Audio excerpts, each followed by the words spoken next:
Welcome into the best in true crime podcasting. This is True Crime Tuesday. I'm your host, Tim Dennis. I want you to listen to a trailer real quick about a great new movie that's out there, a movie I got the privilege to watch this weekend. Here it is. Mr. Miranda, a girl was grabbed on 7th Street on Saturday night, right around the same time that you got out of work. Can you describe the man? Number one looks like him. Tell me everything, and don't leave anything out.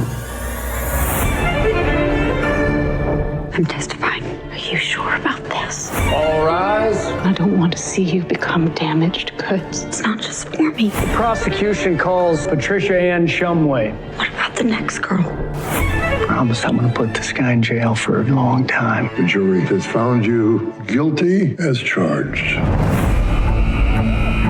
Hello, Ernest. John Flynn. Can you get me out of here? I believe I can. Aren't you going to ask me if I'm guilty? I'm far more interested in why you signed that confession. I know what you're trying to do. A man's as guilty as sin. The issue is whether this defendant's confession should have been allowed in evidence. It was coercion, plain and simple. There was not an attorney present. Don't make him the face of your crusade. What about Miranda's victim? I really don't care. Objection, Your Honor. Your Honor, you must stop this! You must stop this now! The cases before us raise questions. What if they say he's not guilty? The Supreme Court might make us retry him. The whole world wants nothing but to take from us. Miranda did not request counsel, therefore, we reverse. And being locked away is the only thing that lets me sleep at night.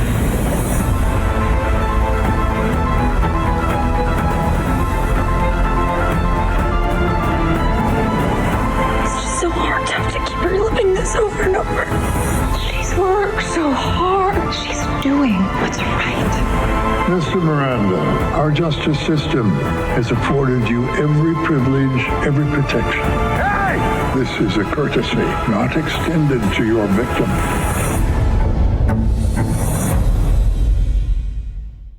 I'm excited to tell you about this new movie, folks. It's called Miranda's Victim. And it has to do with the case that surrounds the Miranda warning or the Miranda rights that we are familiar with. Every time you're arrested, or I shouldn't say most people in our audience haven't been arrested, but when you're arrested, you're given your Miranda rights. And of course, there's a case that surrounds that. Our guest today is George Kolber. He is the producer and the screenwriter of this movie, Miranda's Victim, which, folks, this movie is quite good, and I encourage you to see it. It comes out this Friday, October 6th. It's available in theaters and on video on demand. Some of the stars in this movie: Abigail Breslin, Ryan Phillippe, Luke Wilson. A great cast. Andy Garcia. Lots of great actors in this movie. The story is really, really good. And again, it's a true story. It's compelling, and it makes you think. It makes you think about how justice was formed in this country, how victims' rights are formed in this country, and the rights of the actual accused are formed in this country. I want to bring in our guest now, producer and screenwriter George Kolber. George, thank you so much for being on the program today on True Crime Tuesday. We appreciate you being here. Thank you. I will tell you that, there was a lot of collaboration in the screenwriting, but the story is really by me. And I also did produce this, just for clarification. That's all. Yeah. Tell me why in this day and age do we go back and review Miranda rights? You would think that Miranda rights should be such a standard thing when it comes to arrests, and why review the origin of Miranda rights in this day and age? Well, I don't know. We have to compare. I think the thing that was very compelling about this was, this is a matter of social rights and sort of against violence, sexual violence. And, I tried to tell the viewer, I said that, the social rights that we have today, the Miranda warning that you read today, it came at a cost to somebody. And who was that person? And, I was just trying to dig in. And, the truth of the matter is I was just sitting where I am right now. It was during COVID. And I had nothing to do, no place to go. It was cold. Prospect looked dim. It was a very depressing time for pretty much everybody. And I'm sitting at my computer. I think I'm looking for face masks and toilet paper. And the TV's on in the background, and I hear somebody reading their Miranda warnings. And I said, listen, let me understand something here. I had a friend that told me he was an attorney and he worked on the Miranda case in Arizona. He represented Arizona, who was, brought the case. Well, they brought the case to Miranda in the beginning. And so what happened is I said, let me see what happened to Lou. And I started looking at the U.S. Supreme Court decision, and I saw no mention of Lou. But I started looking at the decision. I said, well, let me see. Maybe Lou actually worked in the Arizona Supreme Court rather than the U.S. Supreme Court. So I started going backwards. I never found Lou. But the truth of the matter is I started to uncover this case. I said, who is Miranda? And Miranda is not a good guy. I mean, here we have a law named after Miranda, but who is he? And Miranda was got a dishonorable discharge from the military. He was a violent sexual assaulter, repeat offender. He stole cars. He kidnapped people at knife point, tied them up. He robbed them. I said, whoa, wait a second. Nobody seems to know this. And I think this is important that people really understand who he is. So we started going back and further and looking into him. And then I said, well, there's a strange irony here in the manner in which he died, which I don't want to give away just yet, frankly. But I said, this story needs to be told. And then, as I said, it was during the pandemic, and we're all sitting at our computers doing something, and we needed something to do. And I contacted my niece, who is also sitting by her computer, and she's got a doctorate in chemistry, so I know she knew how to research. So the two of us started researching together. And we go back and we dig up the Phoenix Police Department's the initial police report. And from that, we're able to look at all the different reports that happened, and we identified who the victim was in this thing. And Patricia, she prefers to be called Trish, was, kidnapped at knife point on her way home from work. She was a kid. She was, high school age. And so it was sad that I said, what happened to her? And so she went ahead and she was not only kidnapped, I mean, she was tied up, thrown in the back of a Packard, driven for 20 minutes into a desert where she was assaulted. And then she came home from the desert, and Miranda just threw her out onto the street when she got home. And so unfortunately, or fortunately, they didn't believe her when she reported it to the police. Police were very skeptical. It was very late at night. Mom thought that, well, maybe she was out with the boy and didn't want to admit it, but she was really very emotionally distraught. The police brought her in for questioning. They gave her to a medical examiner for questioning, and they gave her to a polygrapher for questioning. And this young kid went through an awful lot to tell her story repeatedly, all right, while she was under the strain of just remembering what just happened to her. And so in any event, the police did realize that there were other similar assaults at the same time. Yes. And so they did begin to believe her. And then this prosecutor Toroff especially decided that he was going to bring charges against Miranda. Now, I want to go through this with a little bit more of a fine-tooth comb here, George, and here's why. Because there's some nuances here that are very important that I want our listening audience to kind of glom onto and maybe appreciate a little bit more. With Trisha here, and you bring this out brilliantly in the film, the fact that she comes from such a conservative background, and the fact that there is such shame that comes upon her from her family, when this is put upon her by Miranda, this rape and this, I mean, she as it is, these crimes that are put upon victims are a burden as it is, but it seems like it's such an extreme burden to her in her life. If this doesn't put upon her, if this famous case isn't put upon her, it really is. Trisha's probably going to live a regular life, unimpeded, I guess is the word I want to use here, George, and things will be average. Is that safe to say in her life? Oh, I no doubt. It's interesting. Well, I think we have to throw ourselves back into 1963 Phoenix. I mean, this was a different time and a different place, and values were looked upon differently. She walked home from the bus stop, and she felt safe. Yeah. Right. And this is Phoenix. It's not, it's a great town to live in. And, but it was very normal. And she had aspirations of being a beautician. She had aspirations of having a family nearby. And just like anybody else, looking for a great husband and, raising a family. That's probably what would have happened, right, were it not for this particular event that took place that traumatized her. And,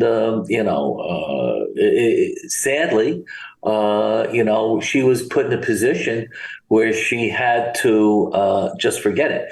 At the time, you have no choice because women weren't believed.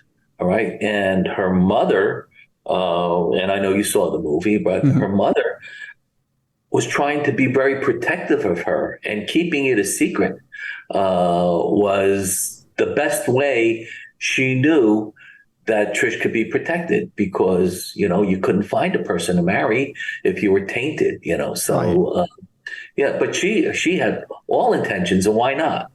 And in today's culture, George, I mean, we're in a culture where, although it's tough to report something like a rape, it's not unusual to report a rape. I mean, it's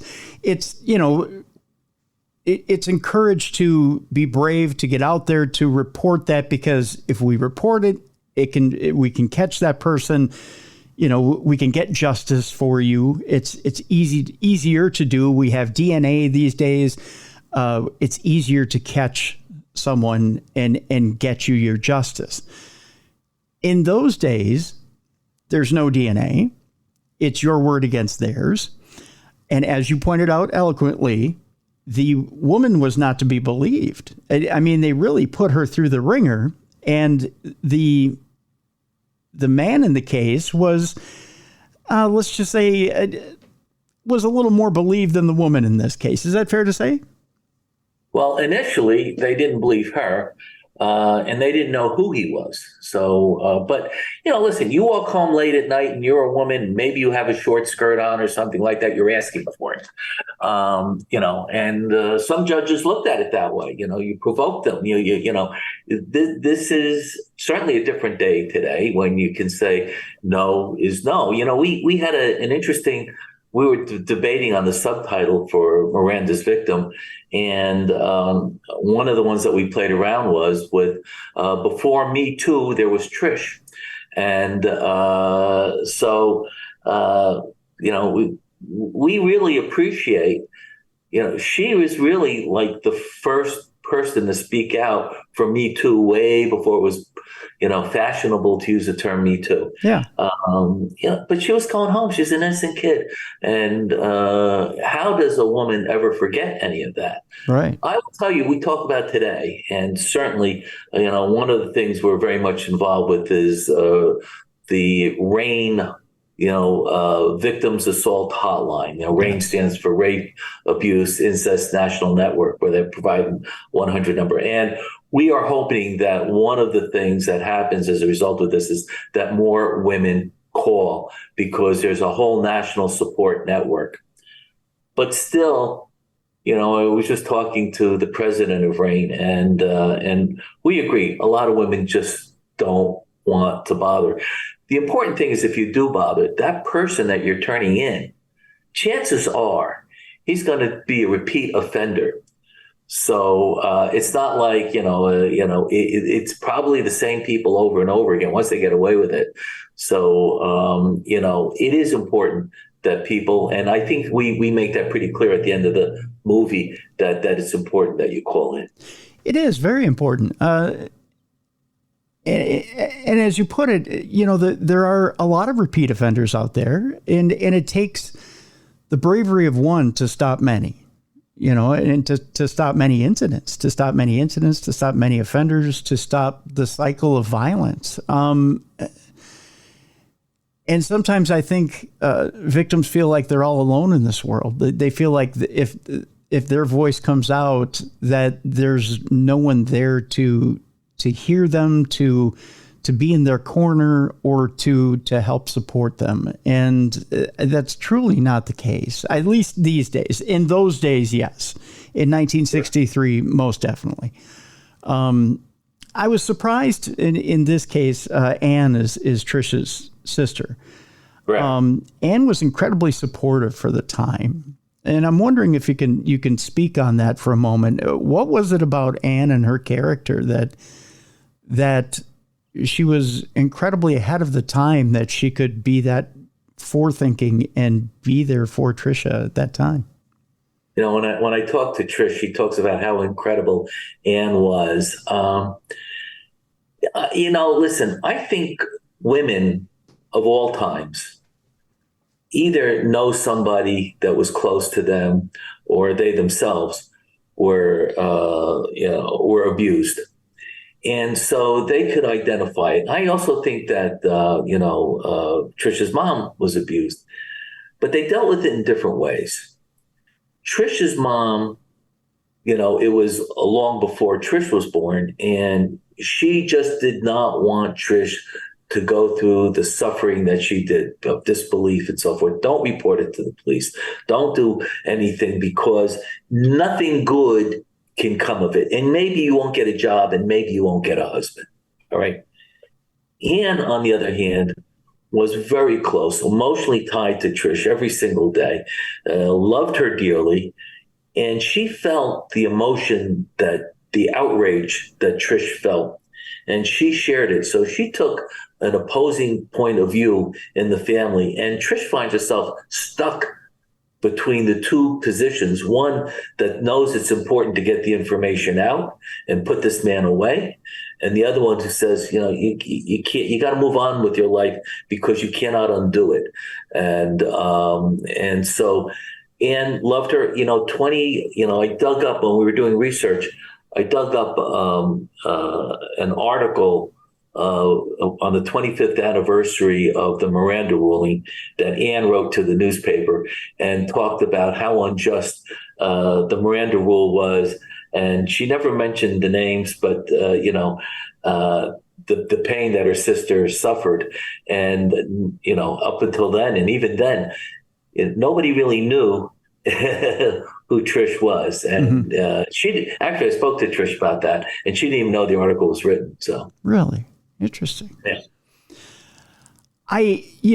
When you see the push and pull of victim and perpetrator in the story, and you wonder what's fair and how's fair according to the scales of justice, you look at the pain that's inflicted versus what's fair for the offender. And you look at it yourself, George, from the I'll just say from the perspective of order, from the perspective of having to put this on celluloid. If that's such a thing. I don't know if celluloid's such a thing, but well, actually it was. Yeah, in this case it was. Can you take an impartial perspective here? Can you look at all these characters and say, well, I can step back and see in this story why there needs to be a protection for the perpetrator, yet at the same time I need to feel empathy for the victim? Oh, no doubt. And I think that's what we try to do in the movie. Let you decide for yourself which is more important. The price that she paid, for sexual assault, or was the right itself that was given, Miranda right, that we all know, was that more important? I can tell you, first of all, that, and Trish and I have discussed this at length, and her family and I discussed it well. And I think the thing that they find offensive is not the right. All right, it's the civil right. They think that it's a good law. Trish especially, she says the right thing. She says it's just named after a bad person. She goes, it should not be named that. Why should it be named Miranda? Usually you think the Miranda would be the victim. But here, that's in fact not the case. And I've talked to a lot of people. When you first mention Miranda, all right, they think of one of two things. It's either a woman's name. Oh yeah, yeah. Because they don't make the connection unless you're a lawyer, and then Miranda must be the victim because they have a law named after him. So that's it. But I think most people come away realizing that the right is a good right, and one should happen. And how that happened is sort of extraordinary. I mean, it was a 5-4 decision in the Supreme Court, the U.S. Supreme Court. And the one thing that drew me to all of this is all the different characters, true characters, and I'm confident we captured them in the correct light. Earl Warren was the Chief Justice. Mm-hmm. And Earl Warren was a right-leaning justice. He was appointed by Eisenhower. And Earl Warren was a running mate to Dewey. And if you remember, it was Dewey Warren when Truman was holding up the paper of the Chicago Sun-Tribune. It said Dewey wins. Yeah. Well, it would have been Dewey and Warren wins. So Warren was was the governor of California, and just before that, he was very influential in interring innocent Japanese just because they were Japanese during World War II. So here is a man, and it seems out of character that all of a sudden he's now the Supreme Court justice. And there's a lot of people criticizing Earl Warren. They're saying, this decision was going against what Nixon and Goldwater wanted. Right? They were law and order. Actually, the term law and order comes from Goldwater when he was running for president. But so Earl Warren, all of a sudden went from the right to the left. And he wrote the language in his opinion that we embrace today. You have the right to remain silent, all right, and you have the right to an attorney. So that language he embraced. It's not a law, by the way. It's a right. Laws can only be passed by Congress. So Earl Warren they tried to impeach Earl Warren after this. It's interesting that we just have so many characters that I believe we accurately portrayed. John Flynn was the attorney that represented Miranda. He's got his original trial overturned, his original conviction, overturned. And amazing. I mean, John Flynn was hired by the ACLU, Yep. and he was incredibly. He spoke in front of this, argued in front of the U.S. Supreme Court, I think, more than any other attorney up until that point in time. He was known to get kidnappers off, and so it was great. I said the thing that in this movie that I'm proud of is the fact that I think we did a great job in capturing the true characters, the true aura of the characters. I really think that when you learn about these characters, and there's really so much more to tell that we couldn't tell in the movie, that you'll be impressed. You should watch the movie. Yeah, most definitely. And we'll go to break now, but let's remind people. Miranda's Victim comes out this Friday, October 6th, and it's on video on demand, also released in theaters.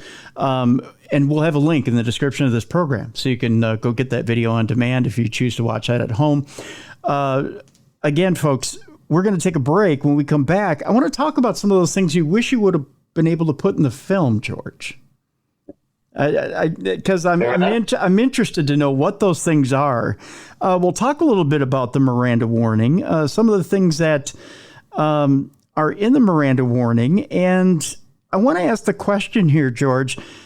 Are there some things that maybe you learned in your research that were left out of the Miranda warning? That maybe there were some things that potentially weren't in the Miranda warning? Did you come across that in your research? And some other things. We'll talk a little bit about Ernesto Miranda himself. Why was he not such a great guy? We alluded to it earlier in the conversation, but we'll get more into Ernesto Miranda as well when we come back. Again, Miranda's Victim comes out this Friday, October 6th. It's available in theaters and on video on demand. We will have a link in the description of this program. George Kolber is our guest. He is the producer and screenwriter of Miranda's Victim. When we come back, what wasn't in the film that George would have liked to have potentially put in? We'll talk about it when we come back next on True Crime Tuesday. Welcome back to the best in true crime podcasting. This is True Crime Tuesday. I'm your host, Tim Dennis. We're talking about Miranda's Victim, brand new film that's out there regarding the Miranda warning and Miranda rights. Our guest is George Kolber. He is the producer and screenwriter of the film, which is out in theaters and video on demand coming this Friday, October 6th, that has such stars as Abigail Breslin, Ryan Phillippe, Luke Wilson, and many, many more. George, you mentioned before the break, there were some things potentially that you would have loved to have put in the film, but you left out. I'm curious as to what these things are. One of the things I love about movies is director's cuts, because there's always some interesting little tidbits that they might potentially leave out for reasons that, whether it's timing, they feel that maybe they need to bring it in at a certain time.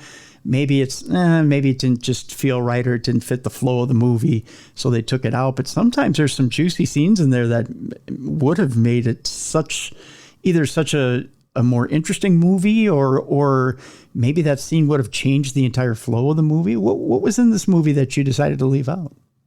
Well, there's a couple of things that, first of all, I think the rule was that we needed to get it down to 2 hours. Okay, so sure. I'm looking at epic things for 3 hours, and I said, no, I understand that. Mm-hmm. But there were some intriguing things. The first judge in the first trial, they wanted to get an attorney for Miranda, and they got an attorney for trial, which was required even at that time by law.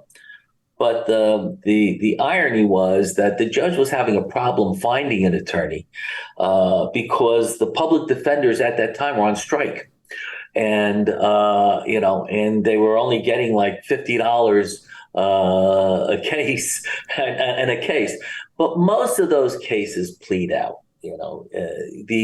The reality is that at the time, boom, plea the case. If a guy says he's guilty, that's it. Get it over with. It's a good thing, not a bad thing. You don't need a judge. You don't need a jury. You don't need, to waste a lot of resources, and it gets over with. And why not? Because if a man confesses voluntarily, he wasn't beaten. Miranda wasn't beaten anyway. Yeah. Why not just get it all over with? And that was, the underlying issue at the time. The prosecutor that represented Arizona in front of the Supreme Court, his name was, I think it was Gary Nelson. I know it's Nelson. And he was the youngest. He was out of law school for 2 years. Okay. All right. And he was the youngest person to ever argue in front of the Supreme Court. And the interesting thing about that is, why would they pick such a young person to represent this in such an important case? Well, and also, why not choose Sandra Day O'Connor, who worked down the hall, and a woman on top of that, when it did not appear at the time. So I would have liked to make an issue of that. But Nelson himself was interesting. He was so young. They picked him because the family was very political. They wanted him to be the next attorney general, and they thought that this was a slam dunk case. Right? And how wrong they were about that. And the ultimate irony is that, in spite of losing, he went on to become attorney general. And then he was impeached. I think he was found guilty and innocent in a trial years later. But I mean, these are like little stories. We talked about Earl Warren, who interred Japanese during World War II. Yeah. There are just so many rich characters. Carol Cooley just died. He's the detective on this that got Miranda to testify. And you could go and find, he did some interviews, over the years. But he himself was such an interesting character. And prosecutor Torp, I spoke to his family, actually. He was really he was very passionate about putting Miranda away. I think we captured a lot of that, but, obviously a lot had to get on the cutting room floor because of time constraints. So, yeah, Cooley comes across as very charismatic. That is a good way of putting it, especially during the interview process with Ernesto Miranda. He comes across almost magician-like in interview segments where you see he's waving one hand in front of Ernesto, and over here he's doing sleight of hand, and almost manipulating the interview to where he wants to take it. Enrique Murciano did such a great job. You watch his facial expressions and his hand gestures, and I've got to tell you something. I'm very proud. And I hope he is too, of the work that he did. He should be. It's a very good performance, and it really brings across the passion in which the police had to get the conviction of Miranda. It's a very interesting tale in that you could tell that he comes across at first skeptical, and then he buys in that Miranda was the suspect they were looking for the rape. And then he really goes after it. He really goes after Miranda. And when he's in and he buys in, he's 100% in and gets his man, so to speak. The one question I had when it came to Miranda's first lawyer, and it's an interesting, and I understand for time's sake, you have to kind of condense things down, but there's a sequence between the prosecuting attorney and Miranda's lawyer where they go back and forth, and they're talking about, well, you could have plead out, and they're they're kind of doing that explanation. You could have plead out. Well, you could have given the offer, and they go back and forth. Was there they kind of make it seem like there was an attempt there, to absolutely plea out. Well, and Andy Garcia did such a brilliant job of playing Alvin Moore, the first attorney. And understand, the first attorney was really a civil attorney because, as I said earlier, the public defenders were all on strike. Yeah. So he had little criminal involvement out in California, but he was really a civil attorney at the time. And Alvin Moore, just a little bit. He fought in both World War I and World War II. He was an extraordinary human being, and he was given the case by Judge Yale McFate, and everybody was just thinking this thing was going to plead out with this case and another case that was related in a very short period of time. And Alvin Moore, in spite of all of that, said, "Listen, you cannot use his confession. It can't be a voluntary confession if an attorney isn't present." Right. And Alvin Moore banged on that repeatedly, and it was in the record. And that is why the ACLU picked up on that. And that was pretty much the argument. There is no such thing as a voluntary confession. You don't know what your Fifth Amendment rights. You don't understand your Fifth Amendment rights. How can you confess to something when you don't even know what your rights are? So he preserved the record in that regard, and he was an advocate for Miranda. So without that passion for Miranda, and without that passion for the fact that he was, let's call it what it is. Without that passion for pointing out the coerced confession, then really the ACLU doesn't pick up the case and Miranda just silently goes to jail. Correct? Well, yeah, he would have gone to jail. He was in jail. Well, I mean, he goes to prison on that sentence. He gone to prison, and he was in prison actually. But the reality is that a lot of things were happening at that time. 2 weeks later, 2 weeks later, there was another Supreme Court decision regarding the rights to an attorney called Gideon versus Wainwright. And a lot of this has to do with timing. In all honesty, if it was about to happen anyway, the federal government was giving people rights. It wasn't called Miranda, and it wasn't worded the way it is today. But, they notified everybody that they had the right to remain silent, and they also notified people that they had a right to counsel. But so it would have happened. But at the end of the day, for whatever reason, we picked a bad guy to be the standard bearer for this law, and could have picked a different case. The ACL could have picked a different case, okay.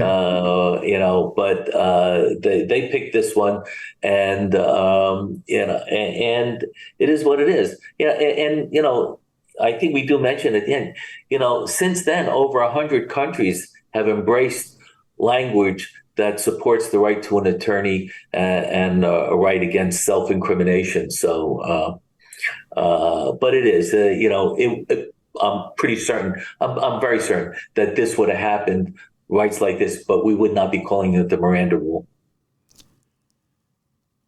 And you're right. It just so happens that it was just this case. And I wonder if not Miranda, then who it would have fallen under and who it would have fallen to. Because Miranda, as you pointed out earlier in the program, Miranda wasn't the nicest guy, and he wasn't, his record wasn't stellar. Let's kind of review a little bit too, a bit about Miranda. He had been clean for 3 years before, as he points out, he had been clean for 3 years before this particular offense against Trisha. Do you really believe that? I mean, No. as a serial rapist, he had been popped 3 years prior to Trisha, but was there any evidence that he potentially had been doing things up until Trisha? Well, he lied Yeah. because he was tried for another crime, and he was found guilty. So no, he had done a lot of things during that period of time. But, he said, I didn't do anything for 3 years because that's when he got out of prison the first time. And then during that 3 years, we know for a fact that he violated some other women, and he robbed, and he did it on the way home from work. He stalked them. It was very carefully planned. I know that there was one woman that worked for the phone company, and he waited in a parking lot for her. And she got into her car, and he started approaching. She started screaming, and then all of a sudden, some other headlights came on, and he ran off. And there was another woman that he robbed. So, he said what he said because it was convenient, when he was being interrogated. Mm-hmm. But the reality, he was a bad guy. You know how he was, I always say that he was dishonorably discharged from the military. Now, I've been in the Army. Okay. Right? And the reality of life is it's hard to get a dishonorable discharge. There's all kinds. There's medical, there's less than honorable, there's all these other kinds of discharges. So to get and to be put in the stockade in the military, you got to be a bad guy. And the guy stole cars. He was not only a juvenile delinquent, he was an adult delinquent. But the one thing that is really true, he was a charming individual. I guess a lot of people are charming, so that are bad guys. What was it that made more so than just the rights? What was it about Ernesto Miranda that made the ACLU want to fight on his behalf? I mean, they didn't know him. They didn't care to know him. Okay. They didn't care about the individual. They just cared about one thing and one thing only. He confessed without an attorney.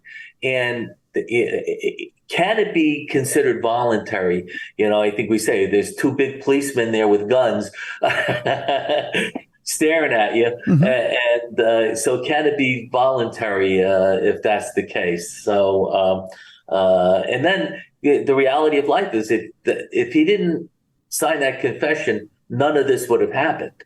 I mean, we wouldn't be here talking about Miranda rights today because that was the basis. There was a lot of people across the country that were sitting in jail that confessed, and the ACLU said, we want them all out. We want to make sure that their confession wasn't coerced. And so, it would have been named after somebody else. And the ACLU was on a mission to make sure that everybody was aware of their Fifth and Sixth Amendment rights. The way it's portrayed in the movie, the way they put the paper in front of him and said, hey, you know what, just so you, and I'm paraphrasing here. I don't have the exact way it was written in the movie. And maybe you can correct me here, George. Hey, maybe so it looks better or it looks official. Maybe you should just write it down the way that you just told it to us. Yeah. Is that coercion, or is that putting the cherry on top of what was just told to the police? Well, there, so that we want the viewer to decide for themselves whether or not they think that's coercion, right? Okay. Whether or not they think the mere fact that there's two police officers in the room, did he feel coerced? And that was one of the questions that we put out there. Do you really think he was coerced, or was it voluntary? He wasn't beat. He wasn't, none of that happened. All right. He sat there and he, fell apart like a cheap tent, at one point in time. So, but he was also made promises. And he was lied to in some cases. So, and they do that today, as part of the story. The police tell you they think they have evidence that they might not necessarily have. Mm-hmm. But you go ahead and you confess, and, that's what happens today. Yeah. The way it was put in the movie, it was so slick to me that I thought, okay, is that coercion, or is that asking me to, you know what I'm saying? I agree. I want you to make that decision for yourself. Right. I mean, because I just basically told you what I did. I offered up the information.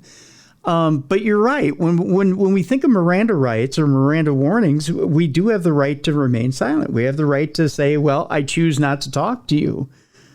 And I have that right against self-incrimination. I don't have to tell you what it is exactly that I did in this particular instance.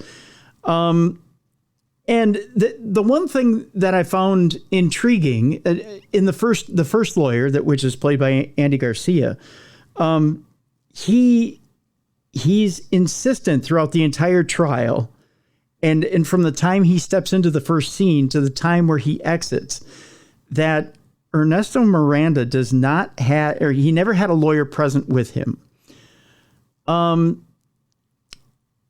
Now, where in the system, up until that point, did it say that you were entitled to have a lawyer with you? Oh, you're not. And the point is, he was entitled to have a lawyer at trial. Right. But he did not have to have a lawyer. Nobody had to appoint a lawyer while he was being interrogated. So up until that point in time, no lawyer was required to be of them. And as long as, again, they didn't beat him physically or threaten him or do anything physically to him, that was all legal. It was standard at that time. So that really, okay, so this is what's confusing to me now, George. So this is actually a new take on, is this a new take on the law, or is this just his take on the law, that there should be a lawyer present as what, a moderator? No, the lawyer, as I said, 2 weeks later, there was a Supreme Court decision. Okay. Right. But and then it was reinforced by the Warren decision, the Warren Court's decision. He's going off precedent. So that it had required. But up until then, as long as you didn't beat anybody, you didn't need a lawyer until trial. Okay. So he's going off precedent. I see. Okay. I get that. Okay. So I guess as far as questioning goes here, with Miranda, and I'm trying not to give away too many spoilers here, George, so bear with me. As far as Ernesto Miranda goes here, what do you feel? It's hard to say with a guy like this who's, I hate to put it this way, what do you feel his legacy is? Because he's not a very nice guy. Yeah, well, I think up until now, when you have a law bearing your name, that's in a positive way, that's a good legacy. Maybe that'll change. I tell you the thing that was interesting, and without giving away too much, sure. One of the things that drew me to the to this whole story was the manner in which he died. Okay. And I think that there was an irony there that I said, man, this story needs to be told. So I think that, if you want to think about the legacy, I think that, you wait until you see the end of the movie, and it would be, greatly appreciated by everybody. Yeah. Okay. And then I guess on the flip side of that, I would ask, what do you feel, if there is one, what is Trish's legacy here and Trish's family? Because you don't want somebody like that to be forgotten. I mean, she's the other flip side of this coin. Well, I had to convince her how to find her, track her down, convince her and her family that this was an important story. Mm-hmm. And Saturday night, we did a lot of filming at Monmouth University here in New Jersey. And we had a special screening, and we introduced Trish for the first time. Oh, wow. And I will tell you, people got up, shouted, standing ovation. They thought she was an important person. The RAIN organization, they want her to be the face of her organization in some way. And her legacy, I think, when you look at this, I can tell you, I've been to many film festivals, and we had many panel discussions. And afterwards, women came up, besides people crying, came up and told us how important it was that we tell this story, and how important that it was for them. That was cathartic for them because they had experienced something similar, earlier on. And so I think if there's a legacy for her, it's that women will be inspired by her courageous, behavior. She was a hero. It's one of the first things that we say. I say she was a hero. It's funny, and if I can go on, sure. It's sort of funny. When I first saw her, I mean, she didn't tell anybody. She didn't tell her family. Nobody knew this. This was hidden. And so she didn't want to talk to me. But I said to her, you need to understand something. One, you're a hero. And two, I'm going to tell the story whether or not I have your help. But I really need your help to make sure that it's accurate. And after a lot of thought, I interviewed her for 45 minutes. She was very comfortable because my wife was with me. Some strange guy going up there talking to her, she would, and then we did another 4-hour interview. And since then, I can honestly tell you, we've become very good friends. I love her to death. She's a special woman, and I hope she inspires a whole lot of other women to speak out. Well, that's a wonderful story. George, I think she will inspire a lot of women, especially a lot of women that see this movie. I know to watch the movie, it makes you physically uncomfortable, but that's not a bad thing. That's a good thing. It should be an uncomfortable place to be to see that, but it should be uncomfortable to spring you into action. And that's a good thing. That's a good thing. I can tell you that, one of the things I knew immediately is I needed a female director to capture the emotion. And I interviewed a number of directors, but when I found Michelle Danner, who was not only able to bring the talent that you see on the screen, but bring out the visceral responses that they all had. And this was a passion project for all of them. Quite frankly, they understood the importance behind this. So for them to get on board, but it really is Michelle. When I saw the product, quite frankly, it was better than even I could possibly imagine.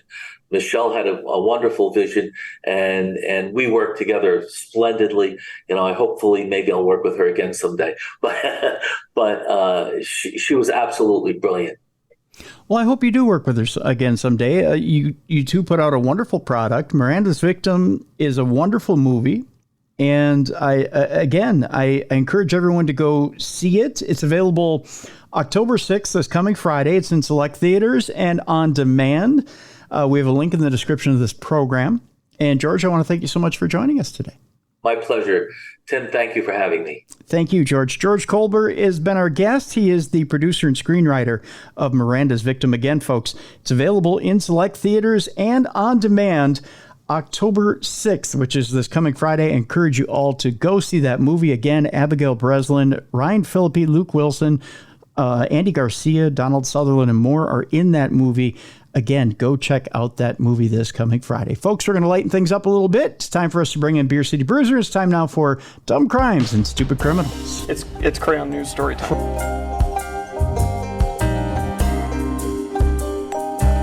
What happened with this dude, Christ Bearer? I heard he cut his penis off and then jumped off a balcony. Suspect pulls gun from butt, shoots twice at Denver police. What is your emergency? I need help. And what's the problem? I'm too high. You're too high? Yeah. It's that time once again, the time you all look forward to. It is time for Dumb Crimes and Stupid Criminals. And with that, we bring in the co-host with the most, the BCB, the Big Cuddly Bear, the guy who won't throw a 99-yard interception and get mowed down at the end. the Beer City Bruiser. How you doing, Bruiser? Oh, Cruiser, I tell you, buy a house, they say. It'll be great, they say. Then you realize you have to pay for all the repairs, they say. Yeah. Last month, or 3 weeks ago, refrigerator goes out. Now the oven goes out. Find out all our electrical stuff's got to be updated. And it's just like, oh, so as I was telling you off air, because we're recording at weird times this week. It's hell week for me. It's hell week for you. Yes, it is. Yeah. Yeah. It's not a fun week this week for one reason or another. You would think we're getting into spooky season. It should be fun. I know, and like I missed all football yesterday because of the show, which the show was great. Show was a lot of fun. It'll be on Title Match Network in a couple weeks. I did a lot of cool new things that I wanted to try that I'm hoping picks up in professional underwater needlepoint. Oh, there you go. So that was a lot of fun, but it's just like, and then I saw the new Exorcist trailer, the new one. Yeah. I cannot wait to see this movie. Yeah, there you go. Oh. See? So that'll be my prize for the end of Hell Week. There you go. There you go. I know, you know what? A lot of people in chat this weekend were talking underwater needlepoint. I saw that. You were telling me off air, and I saw in the chat too that AEW pay-per-view was actually pretty good. Yep, they were talking that. They were talking No Mercy. They were talking which I heard was really good too, and I want to watch that. Yeah. So there was a lot of underwater needlepoint chat. So it was a big weekend for that. Yeah, it was. It was. I heard the No Mercy pay-per-view was amazing too. Yeah, it was really good. I love that fans. And I'm going to say this because there's some fans out there that aren't this way. You don't have to be just a fan of AEW. You don't have to be a fan of just WWE. You can just be an underwater needlepoint fan. Just be a fan. Yeah, yeah. Like I remember as a kid, I watched everything. Yeah, oh yeah. I loved everything. Yeah, same here. You know, Monday Night Wars. Everyone says, which one are you? I said, I'm both. Yeah. I have 2 TVs. Or if I couldn't get the 2 TVs, I record one. And then I record ECW. You know, like I'm a wrestling fan. I'm not a company fan. I still watch everything. So yeah. And I don't get to watch AEW as much. Some for personal reasons. Some is I just don't really care. But I do keep tabs on my friends. And I want to say congratulations to my boy Vincent. Really good friend of mine. Driving home from the show, I got a text from you with a picture of him, and I was like, that's so cool. And I'm so proud of him because I got to have a hand in the character development and became really close with him as among a lot of the other Ring of Honor guys. So congrats to him and Dutch. It was fun to see that they're finally getting their just desserts. The Righteous opened the show against MJF at Wrestle Dream, and it was a good match. Damn good match, actually. Yeah. Yeah, and he deserves it, you know. And you and I were talking last week off air about how well he's doing with the Hardys and stuff like that. And I shared a story about how Jeff Hardy was his idol and his inspiration, and he got to pin him on TV in front of a huge worldwide crowd. So yeah. Again, Vincent, congratulations. I love you, buddy. I'm so happy. Yeah. It was a damn good showing by them. So looking forward to seeing more of them because they, how should we put it? They didn't completely bury them, put it that way. Exactly. Yeah. So you'll see more of them. You'll see. And more. you and I were worried about that at first. Yeah. That's a habit over there. It's the cocaine booking. It's a little bit of a push and then forget about them, and a little bit and forget about them. But the thing about Vincent that I like, knowing Vinny himself, he's not going to allow himself to be forgotten. He will make just the right amount of noise, positive noise. Yeah. With the people that are in charge. And then I can't wait till they let him go on the mic. I got to see it in Ring of Honor. I've been watching AEW. You said AEW, it's like little 30 seconds, 90-second clips. And I can't wait till they let him do that 3-minute, you know what I mean? Like sit down. Because he worked real close with Bray and Jake the Snake Roberts on how to cut promos. And those are probably 2 of the best promo guys in the business. They really just started to let him get warmed up. They started doing the little pre-tapes and stuff like that, and they're just started to simmer. They just started to get cooking, and I feel like maybe they threw him to MJF too soon. I agree. You know, and they really should have let him have a little more primetime TV time before they threw him to MJF. So we'll see. We'll see. Yep. You know, they got to get their heat back. So. it's just good to see wrestling's alive and well, and our listeners are coming around to, we're not a wrestling show, but we're wrestling fans. Yeah, exactly. So because we could have the same conversation about movies, we could have the same conversation about comic books or music. Right. That's right. You and I have the same taste in all of that. Well, they do have that. They do have the righteous have that supernatural twinge to them, that cult-like twinge to them, which we love to see. I mean, it's when he came to me. I knew him back when he was just Vinny. He was Ink Sanity. That's it, Ink Sanity Vinny. Mm-hmm. And his whole gimmick was he was just this tattooed freaky guy. Mm-hmm. And I remember in Ring of Honor, when he's part of the Kingdom, he's like, I want to change this character. And he says, I'm going to come to you. He says, because you and I, the way him and I bonded was over, this is going to sound weird, we were bonded over serial killers. Okay. Because we're both fans of true crime and serial killers. And we both had a liking to Manson. Mm-hmm. Because Manson himself wasn't a serial killer, but he had commanded people to go out and do it, so we were fascinated by that. And then we get into the Jim Jones and David Koresh and all that. And he's like, I want this character to be like that, but I don't want it to be a cult. Like, I want it to be that weird, kind of like what Bray was doing with the Wyndham family, but he doesn't want to copy Bray. He didn't want to copy Matt. And I'm like, okay. So the two of us would sit down and just think of little things. Yeah. And like one of the little things that we thought of was like the snapping. Yeah. Because if you can get a snapping and a rhythm, people listen to you. And that's an old beatnik thing. Do you remember back in the beatnik days? Yep, absolutely. Yeah. That's where we came up with that. And then the the real soft talking. Yeah. Because every wrestling promo was yelling, and I said, Bray and Jake stood out because they whispered. Yeah. So he does that. And then the using of bigger words. So he'd have a dictionary and he'd go, how can I say great a different way? And he'd look up in a thesaurus like different ways, and then that's what he uses. Yeah. And I said, what you got to do is you got to be an eloquent speaker, because that's what all those guys had in common. They could bullshit like the best bullshitters. Yeah. And then for the sadistic side, we went with a Dahmer or a Ed Kemper, and that's why if you go back and watch when he initially turns, we're in New York, and Brian and I had volunteered to be the way he became the sadistic killer, Okay. Which I don't regret, but there's times where I'm like, okay. So he was in New York. The way they started this was in New York. He was supposed to slide in the ring, him and TK, okay, and hit me and Brian each in the back with a chair, okay, and then hit us 3 times each with the chair, okay. And that was supposed to be, and then sit down, cut the promo. Yeah. So he slides in the ring. I brace myself. I take the first chair shot. I'm like, all right. Crowd's going crazy. He gives me the second one. He goes over to Brian, gives him one, comes back to me, and we each got the 3. Okay. Brian and I get together in the ring. We squeeze each other's hands. That's how we know we're okay. And then Brian goes, this crowd's hot. They have to do more. And I was like, fuck. But you're right. They are.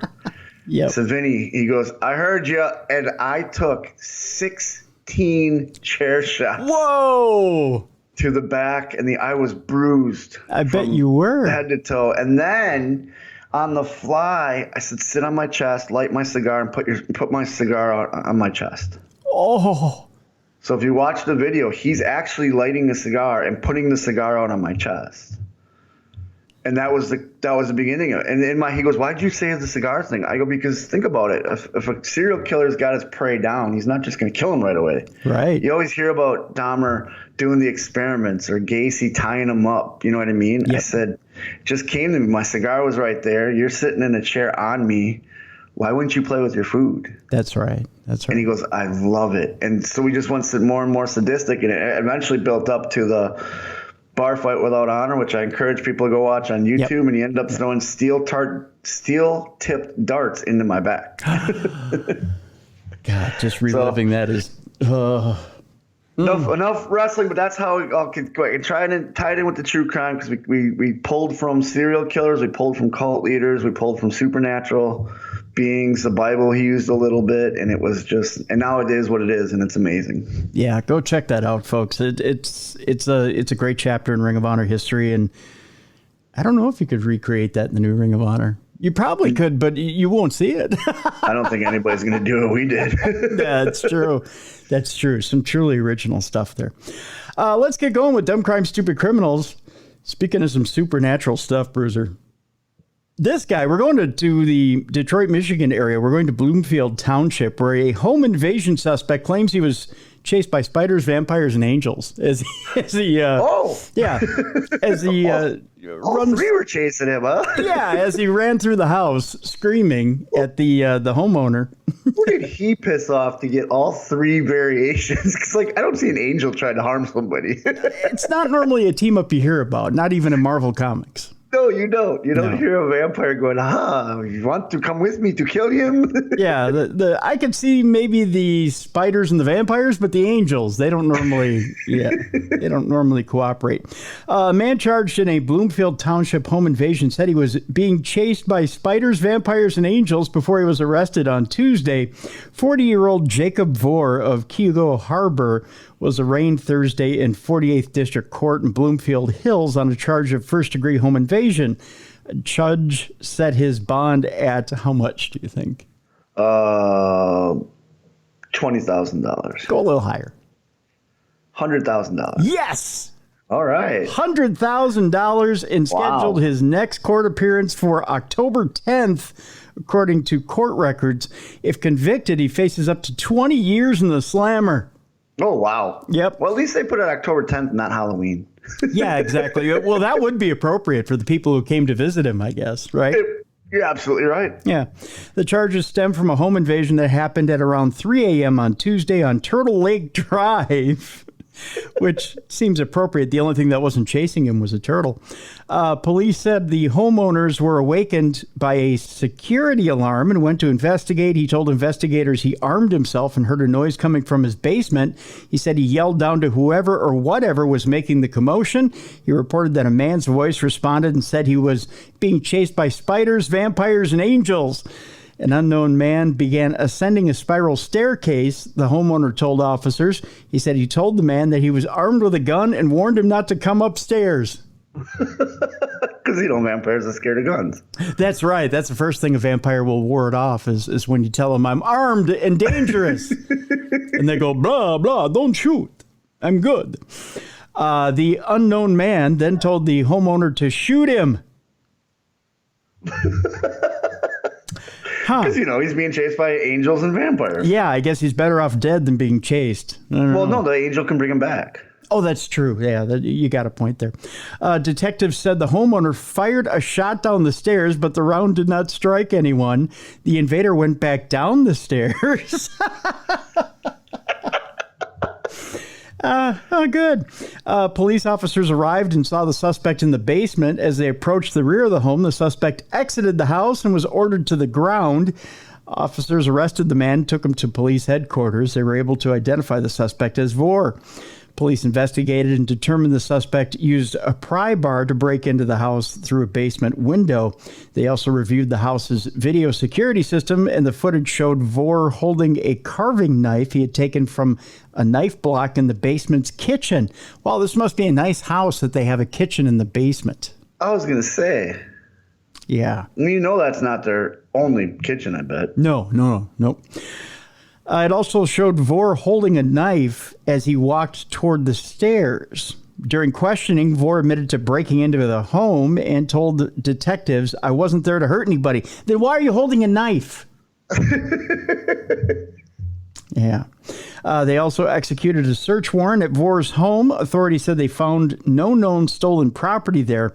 Investigators said they do not believe Vore or the incident have a connection to a recent rash of high-end burglaries in Oakland County. So there you go.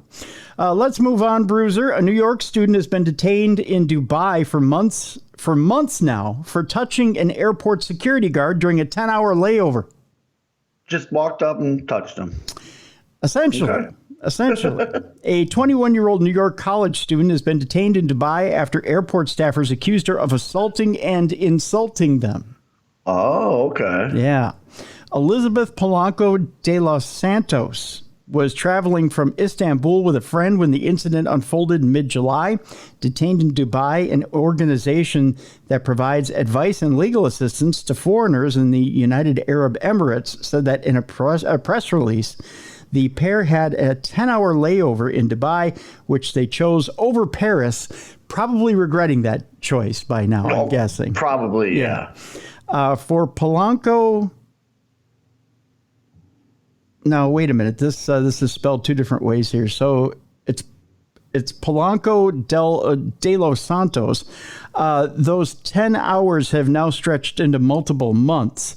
Polanco de los Santos said in the press release, "We thought it would be a more modern and futuristic city, but we were completely wrong."